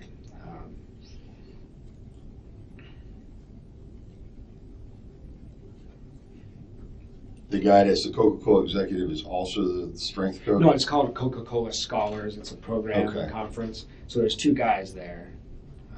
And Wendy had talked to me about having sex with multiple guys on multiple days. So I don't think you can say, well, she was at the conference, she was with Mehul, so she didn't have sex with this guy. So she was bragging about that. Okay, so I got Daniel, Mehul, 2 trays, a GI doc in Miami, and at a Coca-Cola conference, there was an executive and a strength coach for the Cleveland Browns. Yeah, an advertising executive. It's actually from the biggest advertising agency in California or something like that. He's a really heavy hitter. He's a really wealthy man. The reason I mention that is you couldn't talk to Wendy for 10 minutes and not ever talk about her situation with Danny Markel. So I know one of the theories might be that someone took it upon themselves to do this and that I'm crazy and none of this is true. I don't believe that's true. I just want to give you every bit of information I can. No, I'm with you. I believe very strongly that she had something to do with it. There's too many coincidences here, and this is just the stuff where I felt like 100% confident I could tell you this is true. I had a lot of impressions. There's a lot of other stuff I could babble about all day long.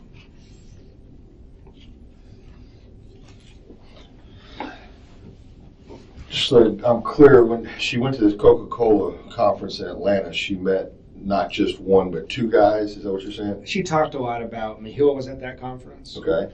Mehul used to send flowers to the house. I'm sure they had an arrangement of some sort. And she spent Christmas with him in 2013 as well. What does he do? He's a rich guy in New York. Just a rich guy. He's a banker, I think. And this Sack, he was a professor, right? He's a professor. Which law? No, he's English and humanities. I mean, I know these people pop out like, well, they're a killer, but I'd be shocked if Daniel Sack was involved.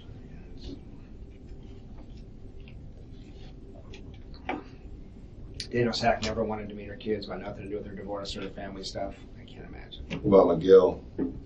Miguel hated, I told Investigator how this. Miguel hated Danny. She showed me texts about how much Miguel hated Danny. Miguel and her dated right before me, his relationship preceding us. They only broke up because he moved to DC for his job and could not be here. And she often talked about the fact that she could be with Miguel if she lived in Miami. What does Miguel do? Works for ExxonMobil. He's a CPA. CPA? He's a heavy hitter in Exxon. So Miguel is a CPA for ExxonMobil, relocated to DC. Man, my handwriting is getting atrocious. Well, you do this all day long, and then you pick up one of these, and it doesn't work good. Yeah, it's all school. Okay. Went to DC and hated Danny? Hated Danny. What did the text say? I can't remember what it said, but I remember Wendy going, look how much, because I did not know that she was still seeing Miguel. I believe that she was. She had one weekend she went away, and she only stayed at her house, which was foolish given the game she was running. Because like flowers and cards would come from other guys when I was at the house. While you're there and she's gone? Yeah. So a box of chocolates got them from Miguel, and I looked at the envelope and you could sort of see something about last weekend. You know what I mean? So I'm like, oh, jeez. So I think her relationship with Miguel was ongoing. I don't know to what degree, but she saw him in October 2013. She went to DC and saw him. That's after we were dating, and I believe she met up with him a few other times. But she told me both Miguel and Mehul she was interested in being in a relationship with, but they could not live in Tallahassee. So that was one of the other motivations for wanting to get out of here. But Miguel had been in Tallahassee? Even in New Orleans, even close enough they could kind of see each other on weekends. How'd they meet? They met at the 2000. If you Google his name, the first thing that comes up. If you Google their names together, they both traveled Europe together in 2009 as some Wendy? Wendy and Miguel. Yeah, he hated Danny though. But give me a specific, Jeff. Yes, Miguel went to Europe with Wendy as a group of like 10 professors. And he came to stay with Wendy. He came through Tallahassee, I guess. And he left early because he couldn't stand the way Danny talked to Wendy. This is while they were married? Yeah, this is 2010. Okay. I have always assumed the best of Wendy, that she was faithful to Danny, but Danny is described by her as very controlling and overbearing. It sounds like my experience is just trying to rein in his wife, who's not exactly the most moral person. That's my suspicion. But Miguel, per Wendy, she came to stay for a week and left after day 2. He says, I can't handle this guy. The text, one time she said, look, Miguel just texted me, and because Danny did rile some stuff up, and he was trying to, that thing where Jewish women have to get it's called a get. Yeah. Danny asked for one like in July, and it was about that she should say, look at this, we'll go to Miguel. It was something like fuck Danny or just something like that. I hate that guy, something like that. Okay. Back to, I'm curious about this episode where she vomits. Me too. Okay. She texted you that directly? She called me. She called you? She called me and described it. Yeah. When was this episode? Do you remember? I can find out for you, but I don't remember. It was not too long after the crime. It was the celebration dinner. And what was the celebration for? That Danny was gone. That's how Charlie talks about Danny. But I mean, you don't hear that firsthand. She tells me that. She says we went out for what Charlie called a celebration dinner. Because Danny's gone. Mm-hmm. Hip hip hooray. Did he say, look what, I'm assuming he didn't say, you're welcome, sis? Nothing like that, no. No, but they had a celebration dinner, and what caused her? It sounds like something out of a movie, right? Someone does something they wish they hadn't, someone makes a remark, they vomit. Okay. That's what it sounded like. But she puked on the table at a 5-star restaurant. Okay. Or at least a 4-star restaurant. And she texted that? She called me and told me that. She called you? Yeah, she did. And we were still talking at that point. Okay. When I started dating that girl, that was it for us. We didn't talk after that. She was very hurt. When you started dating that girl? It was a long story, but long story very, very short. She said, she knew this woman, and she said, I should introduce you guys, because we decided, probably not going to be able to continue this, but it was in this limbo because of the crime. And I said, hey, you should introduce us sometime. And she sent her an email to introduce us, but we'd already been dating. I didn't want to bother Wendy with that when she's dealing with a murder. Right. And she texted me scathing texts, like, I never want to talk to you again, and that was it. So it was super, Are you still with this woman? No. And then Wendy calls her the next week and makes sure, I don't know if Wendy called her or what she did, but they have some mutual friends. This woman, since shortly thereafter that conversation, this woman said, I'm not interested in seeing you any longer. Okay. So, which I thought was pretty aggressive. When I texted Wendy, I said, hey, put me through a lot of shit. Give me a break here. Just stay out of this, please. And she didn't. Very aggressive.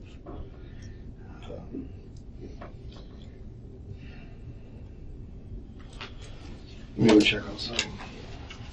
You good on water? I'm good, thank you.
still trying to get that photograph. I don't know if it's still going to be on his Facebook page or not.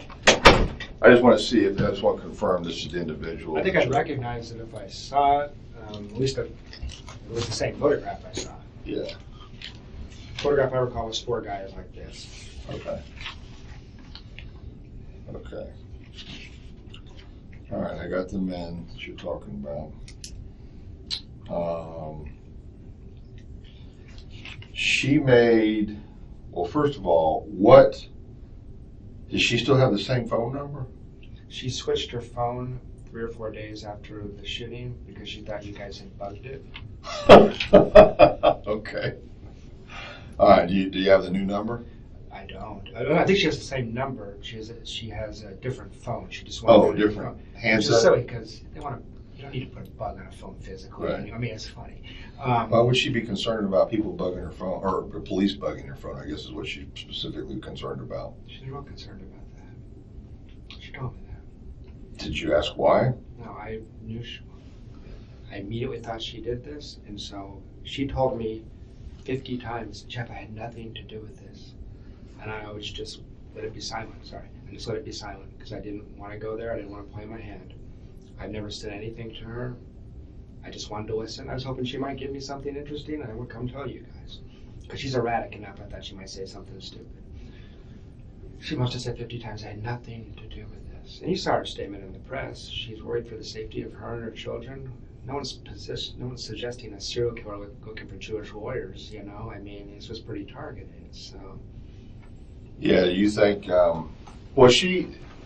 she's concerned for her children's safety. Wendy plays the victim so well. To me, it looked like classic Wendy. Everybody else felt bad for her. I thought, holy crap, she did this. She plays the victim instantly. She's great at it. You said something a minute ago, and I didn't want to interrupt you, Yeah. but I know it was about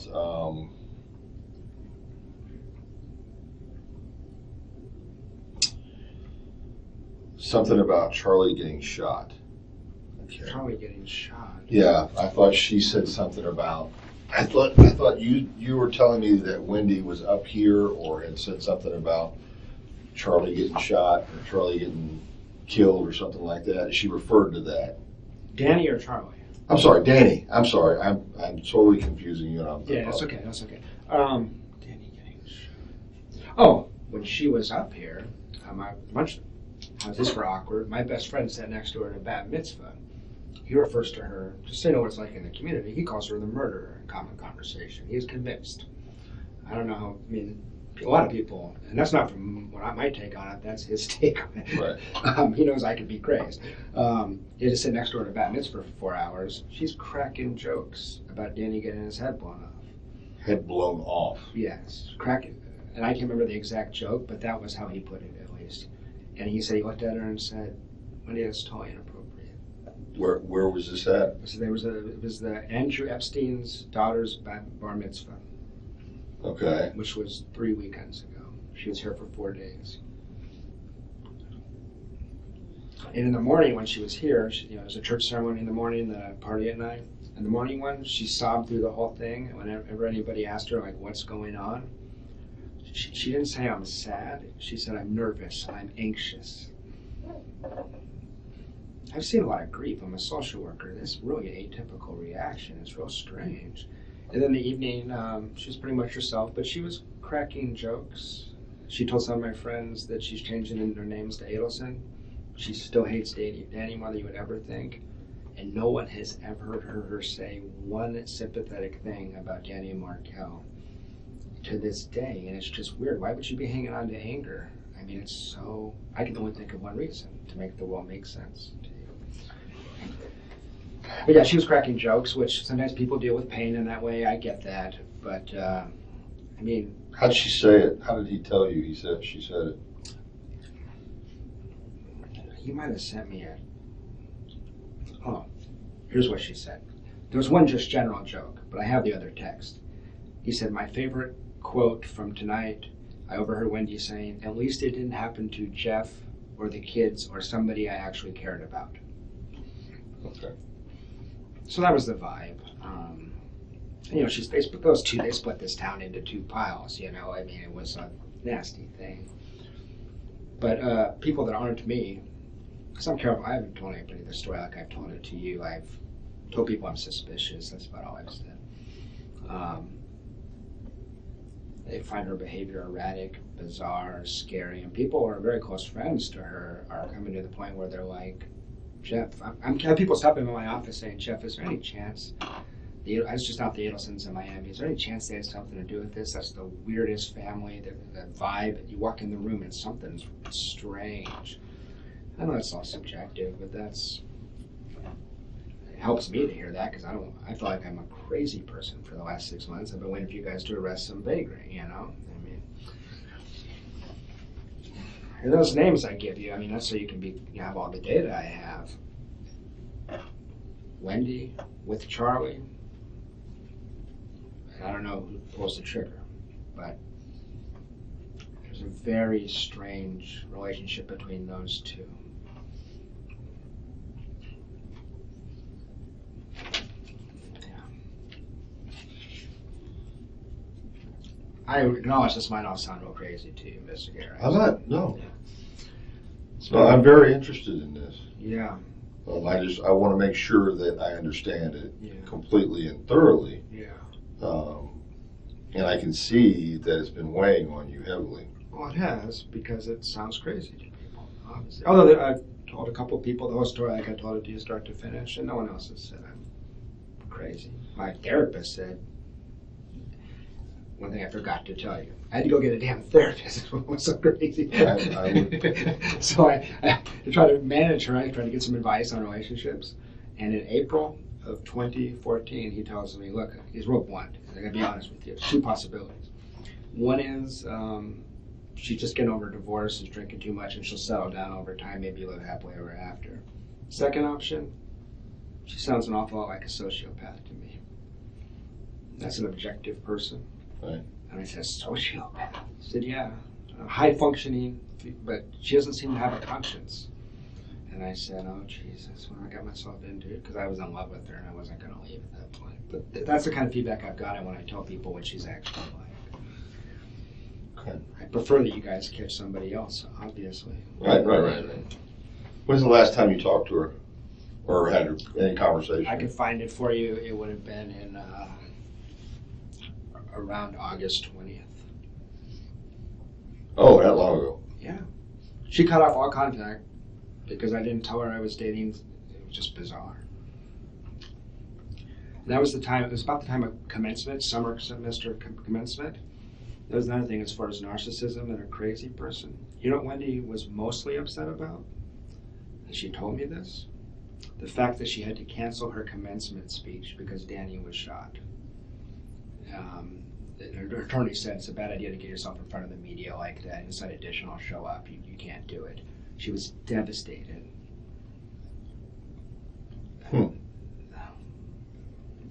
It's bizarre. I went back and looked. Apparently you all have somebody, McPherson? Jay McPherson. Yeah. What's the relationship? She has something to do with Wendy? They claim that she was in the room with Wendy in the 9 hours you guys interviewed Wendy. She came up here. She was not in the room with her. Wendy told me she was in the room. Well, okay, let me correct that. That sounded weird to me. She came in the room, I think it was over the children. The children had to be picked up. Gotcha. And there was two ladies that were up here, and I can't remember if that was McPherson or not. Jane was with her that day, and coincidentally, Jane's one of my doctoral students in our program. So she's getting her PhD in social work. I teach in social work, so I know her professionally. Right. Jane is the one I talked to for about 3 hours, maybe 2 weeks after the crime. They told me that Wendy and her circle of friends thought I did this. Jane told you that? Jane told me that. She said you had to be there if you were, and she basically made it sound like and she's a confidant of Wendy. See, Wendy has told many people that I stalked her, that I falsely accused her of cheating on me, that I'm this very mean person, all this kind of stuff. And she has friends that are professors in other departments. She's slandered me pretty bad. So I just haven't responded to any of that. But I go to conferences and get weird looks from people. Anyway, Jane is the one that I was so puzzled, because I'm a pretty gentle guy. I was always a really good, as a father to those kids, essentially. I didn't understand how anybody could think that, and I don't believe that Wendy could have possibly believed, like, why in the world would I go shoot Danny? Did I want to choke the shit out of her? Yes, but I would never touch a woman. I've been in this So way. you said you just got through saying what I want to choke the shit out of her. Yeah, her, not Danny. Right. There was a few times where I took a time out. I teach anger management classes. You know? I don't raise my voice to her that one time because you couldn't. She would collapse. Okay. But Jane knows Wendy as well as anybody. Jane doesn't think any of this. But Wendy's pretty good at fooling people. Although some of this information is publicly available, I should add. Like, she's a Truman scholar. If you go on the web and look at her statement, she says, "I hate Tallahassee. You're a bunch of country bumpkins." That's basically what she says. You know. Although I think she told a lot of the locals What they that want. she was satisfied, she wanted to make the best of things, and that she actually. No, that is what she said, but not when the door closed and it was just me and her in the house. Then it was. I mean, I got tired of listening to it. I think it's a great place. I deliberately moved back here. I couldn't went anywhere. I mean, so. But it wasn't for her, and she made that clear to you, is what you're saying. On a daily basis, you couldn't pull to the movie theater without hearing about how the movie theater in Miami is better. Okay. She was obsessed with it. You know, her and Danny thought they'd be here a semester. Got stuck here. So. And then and all she'd been wanting to do is get back to South Florida, and she made that quite clear to you. I mean, it was kind of cold, actually. She basically told me, if it's between you and South Florida, I'm going to South Florida. Okay. I'm trying to think if there's anything else. I heard that the FBI had maybe talked to her brothers. Oh, that's the other thing. Their brother Rob in North New York. He's I don't think anything to do with this, but something very weird about this family. There's some emails between us where when he visits the house, he doesn't even talk to the parents. There's just some sick dynamics where Wendy at one point told me that dad was extremely violent.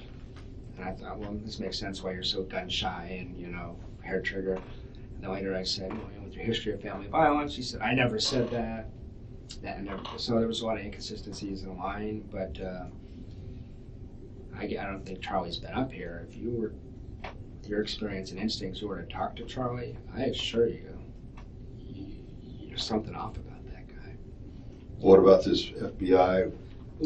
I heard through the grapevine that the FBI talked to Rob up in New York. That's what Wendy told you? No, I think that's what Jane McPherson told me. Okay. So, and I try not to believe everything I hear because misinformation's everywhere. Well, if Jane McPherson heard it, she most likely got it from Wendy. Yeah, well, that's true. That's true. But he's like an outside.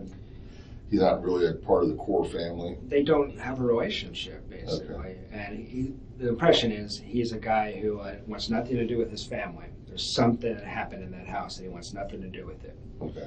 And I just think there's, that's the other theory, which will sound super crazy, but the people that have visited the house in Miami said to me, has anyone considered maybe the whole family's in on this? I mean, this is I said, people don't do that. I said, well, you go in that house, it's real strange in there. It's real secretive. It's real weird.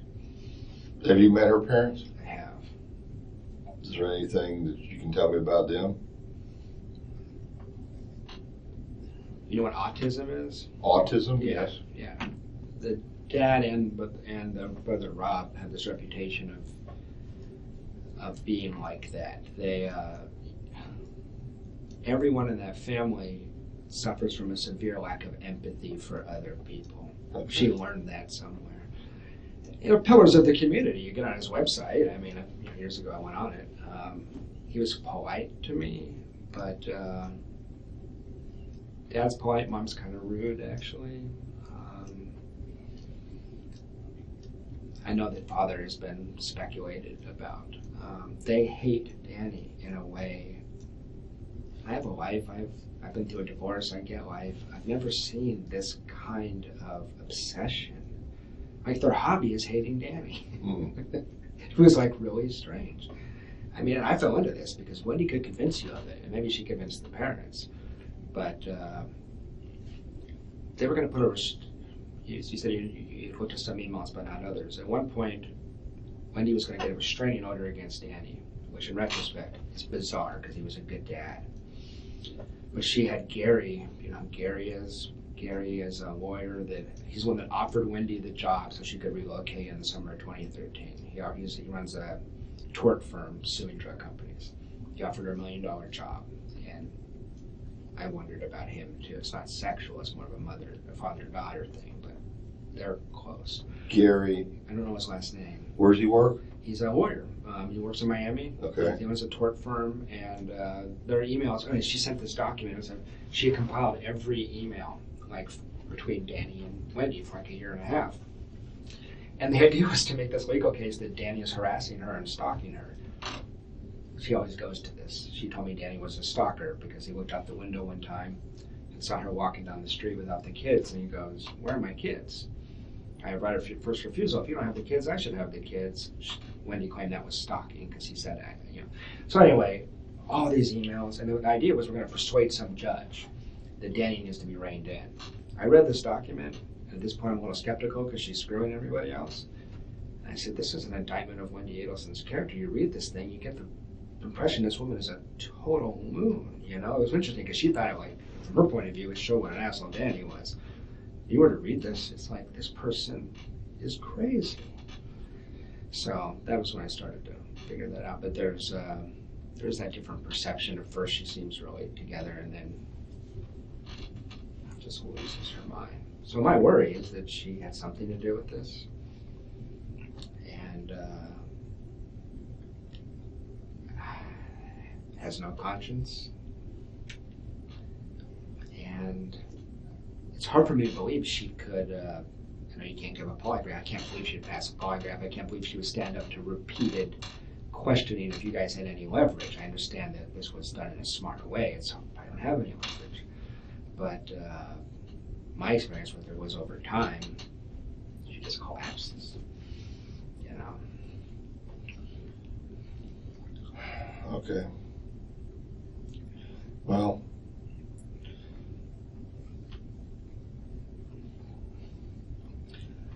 I get I understand that, you know, that you never heard Charlie say anything derogatory about Danny. Oh, are you kidding me? Yes. Yes. Did you hear him say anything in a threatening manner? No. Well, I myself said I'd like to kill Danny Markel. I told you guys that because Wendy told me he was sated.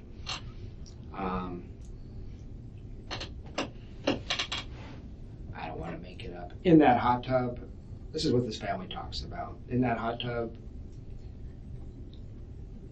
I don't remember.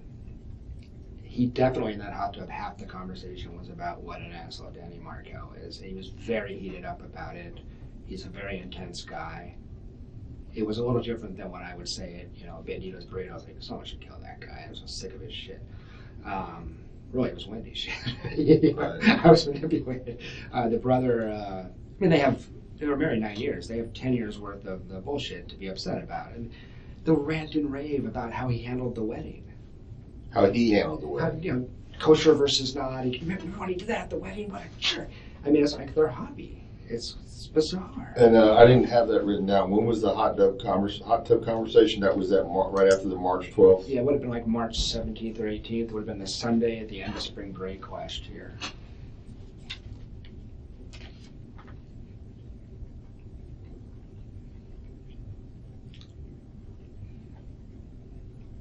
But if the question is, did he threaten Danny? No. If the question is, was he pathologically upset with Danny in a way I found disturbing and it put me off and it was different than, say, even Wendy or her mom? Yes. Incredibly intense about it. Incredibly intense. Charlie's so difficult to get along with, he doesn't have one dental office. He works at 5 dental offices and they can only handle him 1 day a week in each office. Really? Yeah.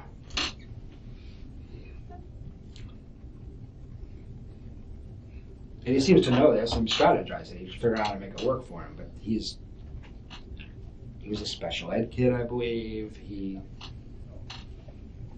was very difficult to get along with.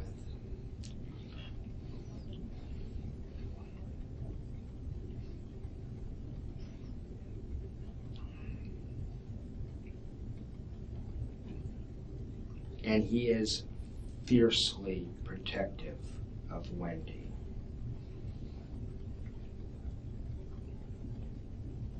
Okay. He had suggested seriously that they convert to Islam. The whole family? Just Wendy and the kids. Islam? Islam or Christianity, one or the other. Just to screw with Danny. So they're not very devout in their No, Jewish they're atheistic Jews. Pardon? They're atheistic Jews, Jews that don't really believe in God. They do it culturally, they eat the food. These people don't have ethics or morals. I mean, they don't.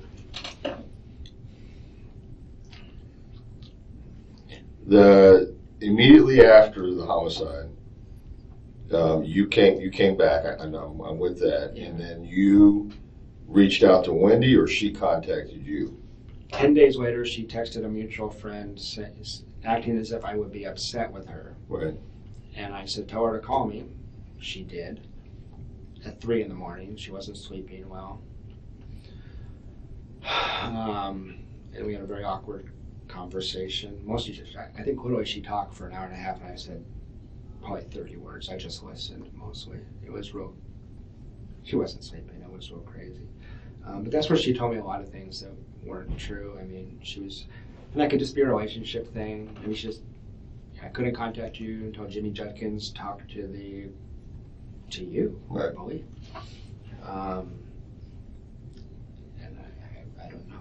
That was really strange not to.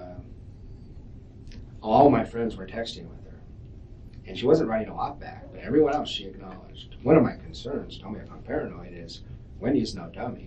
She knows I know all this stuff. Now, she may not remember everything she ever said, but if there's one person, what she told me at one point was, no one knows me better than you. I said, who have you been intimate with in your life? What people have gotten to know you? Because she's a very superficial person. She said, 2 people ever got to know the real me, you and Danny Marco. So it's been kind of anxiety before you could get what happened to him. But in that conversation, there was a lot of lying. Okay. And I thought it wasn't like my feelings were hurt. She had someone get killed. If she was literally a victim, I would just say, take as much time as you need. I don't care. But there was something weird.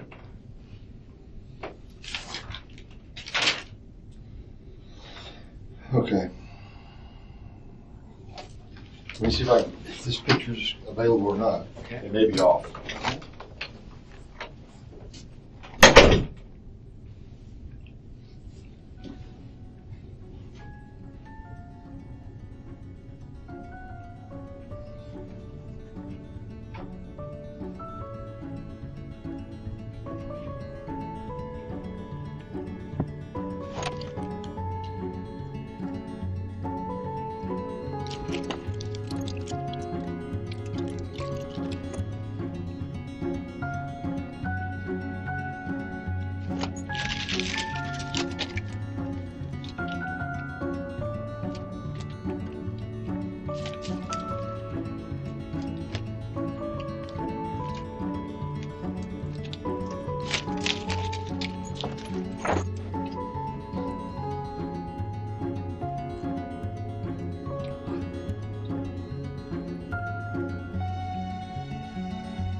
Okay.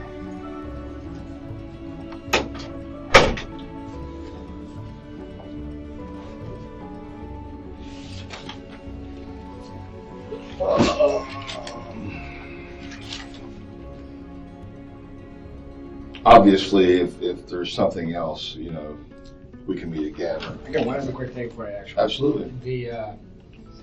Wendy was advancing her withdrawal schedule from the antidepressants much more rapidly than was safe, and she stopped. She told me this after the fact.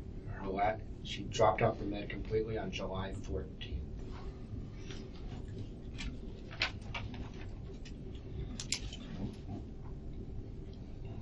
Well,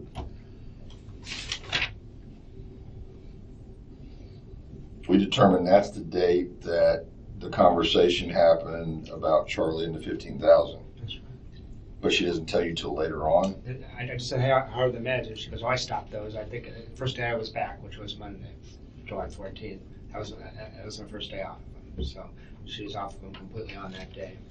Okay, so... Which, by the way, people have impulse control problems at that point, so that might be why she said that. I mean, it's... But she's telling you this when? In August sometime. Okay. She just stopped cold turkey? I don't know. I just know that it's supposed to go down 10% a week. She wasn't doing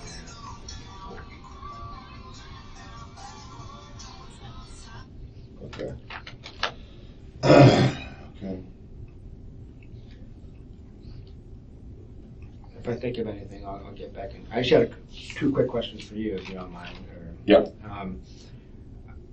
This is completely selfish, but I'm concerned about me in this situation. I'm wondering how long it is, in your opinion, before the media, before journalists are poking around looking at this case. And I'm worried about my potential exposure as a professor and as a person. This is an open case.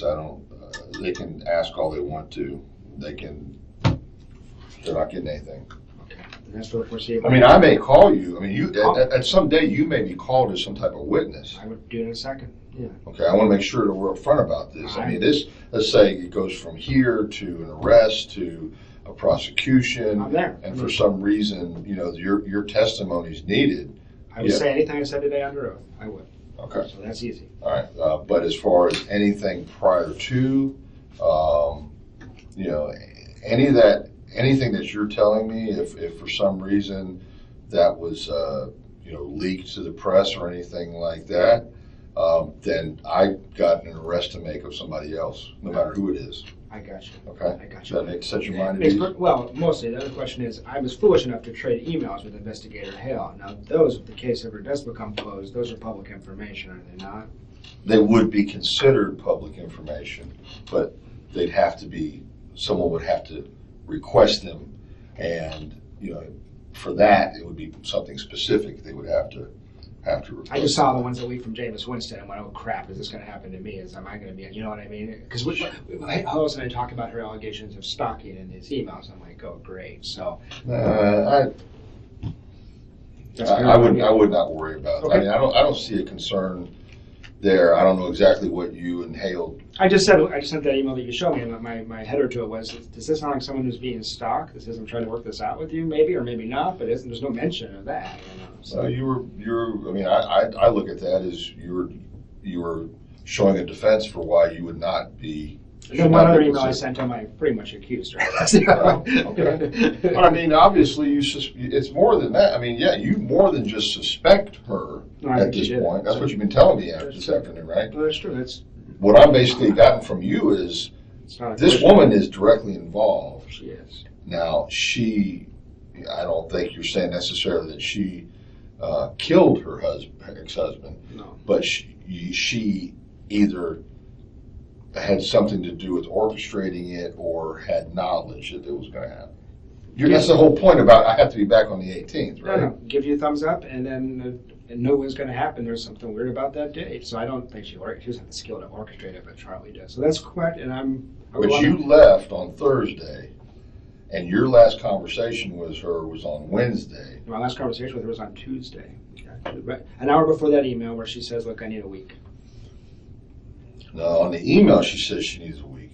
Yeah. An hour before she sends the email, she says, "Are you still in town?" That's exactly right. That's exactly right. And you said, "I don't know, it's still up in the air." Yeah. But she did not ask you to stay in town. No, she did. But like the next day, I see Jane McPherson at work, and maybe there's all kinds of possibilities. So she would have found out I was leaving. Do you have any suggestions if I know they're doing a dateline on the Frosch guy that killed his wife out in Thomasville, and they already came to town. Any just advice from being an experienced investigator what I should do if I'm approached by the media? Because it's not unimaginable. Go talk to Investigator Isom. Okay. How simple is that? That's easy. Okay. Yeah. Don't have to say yes, no, nothing. You're a U.S. citizen. There's nothing. Yes, they have First Amendment in their favor, but that doesn't mean you have to say a thing. No, I appreciate that, but I watched Dateline enough that I can just imagine that me being presented with these pseudo suspects. That's how they do it. They show. There's that would be. I don't think they're going to do that. There's a lot of that could be libel. A lot. I mean, I don't have you listed as anything. Yeah. At this point. Good. Okay, so no, you don't. You shouldn't have to worry about that. But if anybody approaches you, I've been in contact with the Tallahassee Police Department. If you feel like it's necessary to put a specific name, throw my name out. Okay. It's a pretty juicy story. You can imagine that. Oh no, I realize that. It's a great story. Oh, believe me, there is a lot of extra crap around this whole thing that is really not making my job any easier. Yeah. So, but as I've had to express to other people, my only concern is finding out who and why this happened. That's it. Yeah. They can talk about that in Hollywood for the next century, as far as I'm concerned. But that's my only concern: who and why did this happen? Okay. The two things I wanted to get before you left was the girl, you mentioned her name, the one that you all are friends with. I tried to write it down. Jane McPherson, and she's actually my mentor's wife. She works with me. She's known Wendy since they got here in the Jewish community.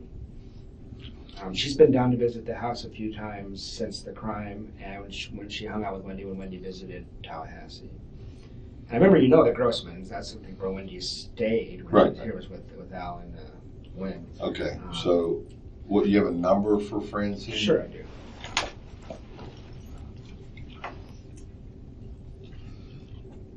Who's your mentor?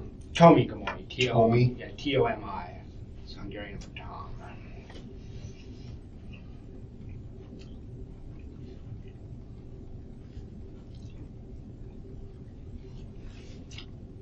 She's Okay.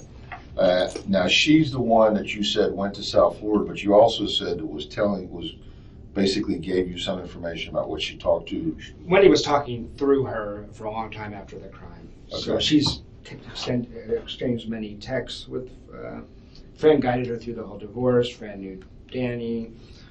Fran was very skeptical of me when I first started telling her these sorts of things. At this point, because we're very close, they're like family. At this point, she's really worried that I'm onto something here.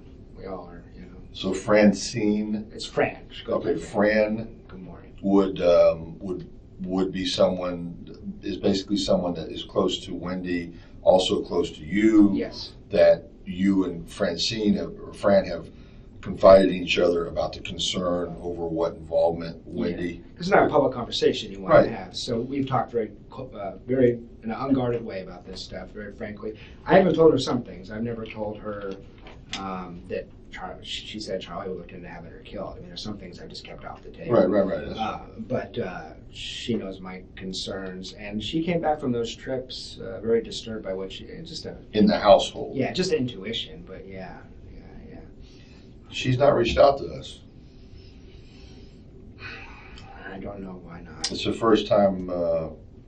I think you've referred to Tomi before. Yeah. I remember that, but this Francine is not. You could call her. I don't know. Well, I got to be careful because. Do you want me to get her again? Well, she just talked to me yesterday because she was on Facebook and she got a message from Donna Adelson. She had a picture on her Facebook page of Danny and Wendy and a bunch of people at the table for some Jewish holiday 7 years ago. And Donna said, could you please take this picture down? It makes me sad. And Fran was like, that's the most bizarre thing. It's on Fran's Facebook. Yeah. So she's like, should I contact the police? And I told her that seemed too casual. And just we're contacting you. But she's willing to talk to you. Should I talk to her and have her call you? Well, if she's but willing. then you have to divulge, that obviously, you've had a conversation with me. No, she knows that. I told her this. Okay. I'm looking out for your interest in that part. Yeah. Yes, I would like. The way I put it to other people is you just picked my brain because I knew a lot of people when he was involved. Sure, but I would say that if you could put a bug in her ear and basically say, why don't you call Investigator Isom and give him some of this information that we've been talking about, so it's coming firsthand. Sure. And because it's not right for it to come secondhand for me. Yeah, gotcha. I'll do that. Second person was you're at a bar mitzvah or bat mitzvah, and the guy that's sitting next to Wendy. Stephen.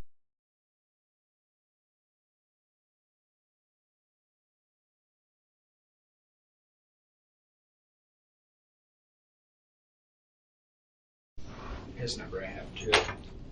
And if you want, he's my best friend. I can just have him contact you. He knows all of this. Give me his number anyway, so I know. I try to keep these people straight. Sure. This list is getting quite long.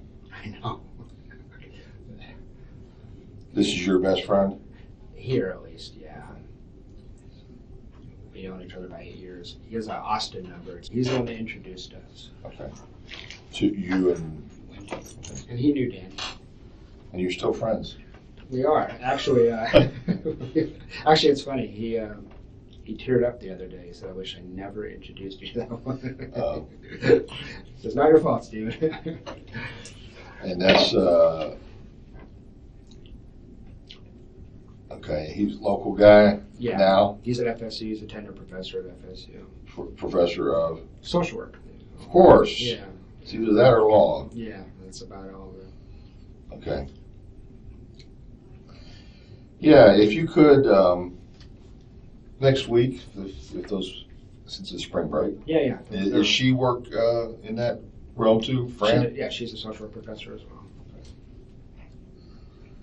If you could get those two folks to I'll call me, reach out I'd to you. appreciate it. Yeah.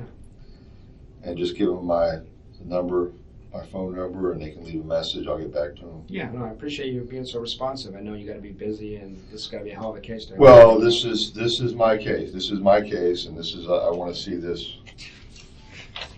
I want to see this to the end. And I appreciate that. The amount of healing it would do in this community and in my small community if we could find out who did this. Oh yeah. And I know there's a lot of people frustrated, and everybody wants to know more of the story. They want to know how come there's not more details coming out, and so on and so forth. Read into it any way you want. I'm not saying anything. That's good for you. So you also haven't asked. I mean, I know. Right. No, I'm fine with that. And Investigator Hale did tell me at one point, and I think one of the reasons, I don't know if this is helpful or not, but I was pitching him this, and I just couldn't hear me. I felt like, but he said we have evidence. We're analyzing it. Yeah. So that's the one thing that. Well, you don't have to be a detective, let alone or a rocket scientist or anything else to figure out that there hasn't been an arrest, so everything's still on the table. Sure. Sure. And that's as simple as you can get. And Stephen's the one that she was saying, and texted you. Yeah, he was running out that bad mitzvah. I mean, I don't know how useful it'll be. He's going to say, Wendy is still crazy. Wendy is what he's probably going to say, but he can tell you the joke she was making. Well, the first thing was it sounded like that she was joking about Danny getting his head blown off. So, yeah. But then when I specifically asked you what was said, it more sounded, it was a little bit less innocuous, but saying that she was glad it wasn't Jeff or her kid. The head blown off thing. Maybe that's wrong. He'll tell you. I don't know. Okay. Yeah. That's good. I just want to clarify. Yeah, that might have stuck in my head and be wrong. It might be simply like Danny getting killed or something like that. So. Gotcha.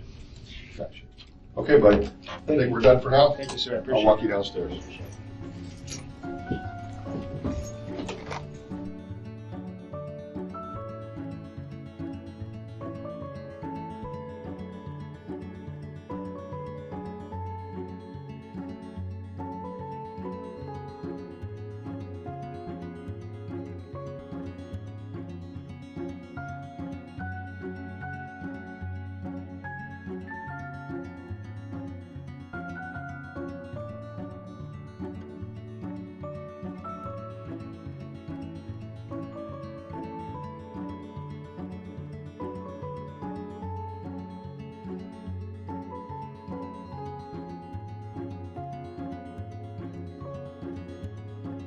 Thanks for watching and supporting us. It is thanks to your continued support that we keep bringing you exclusive cases like this one.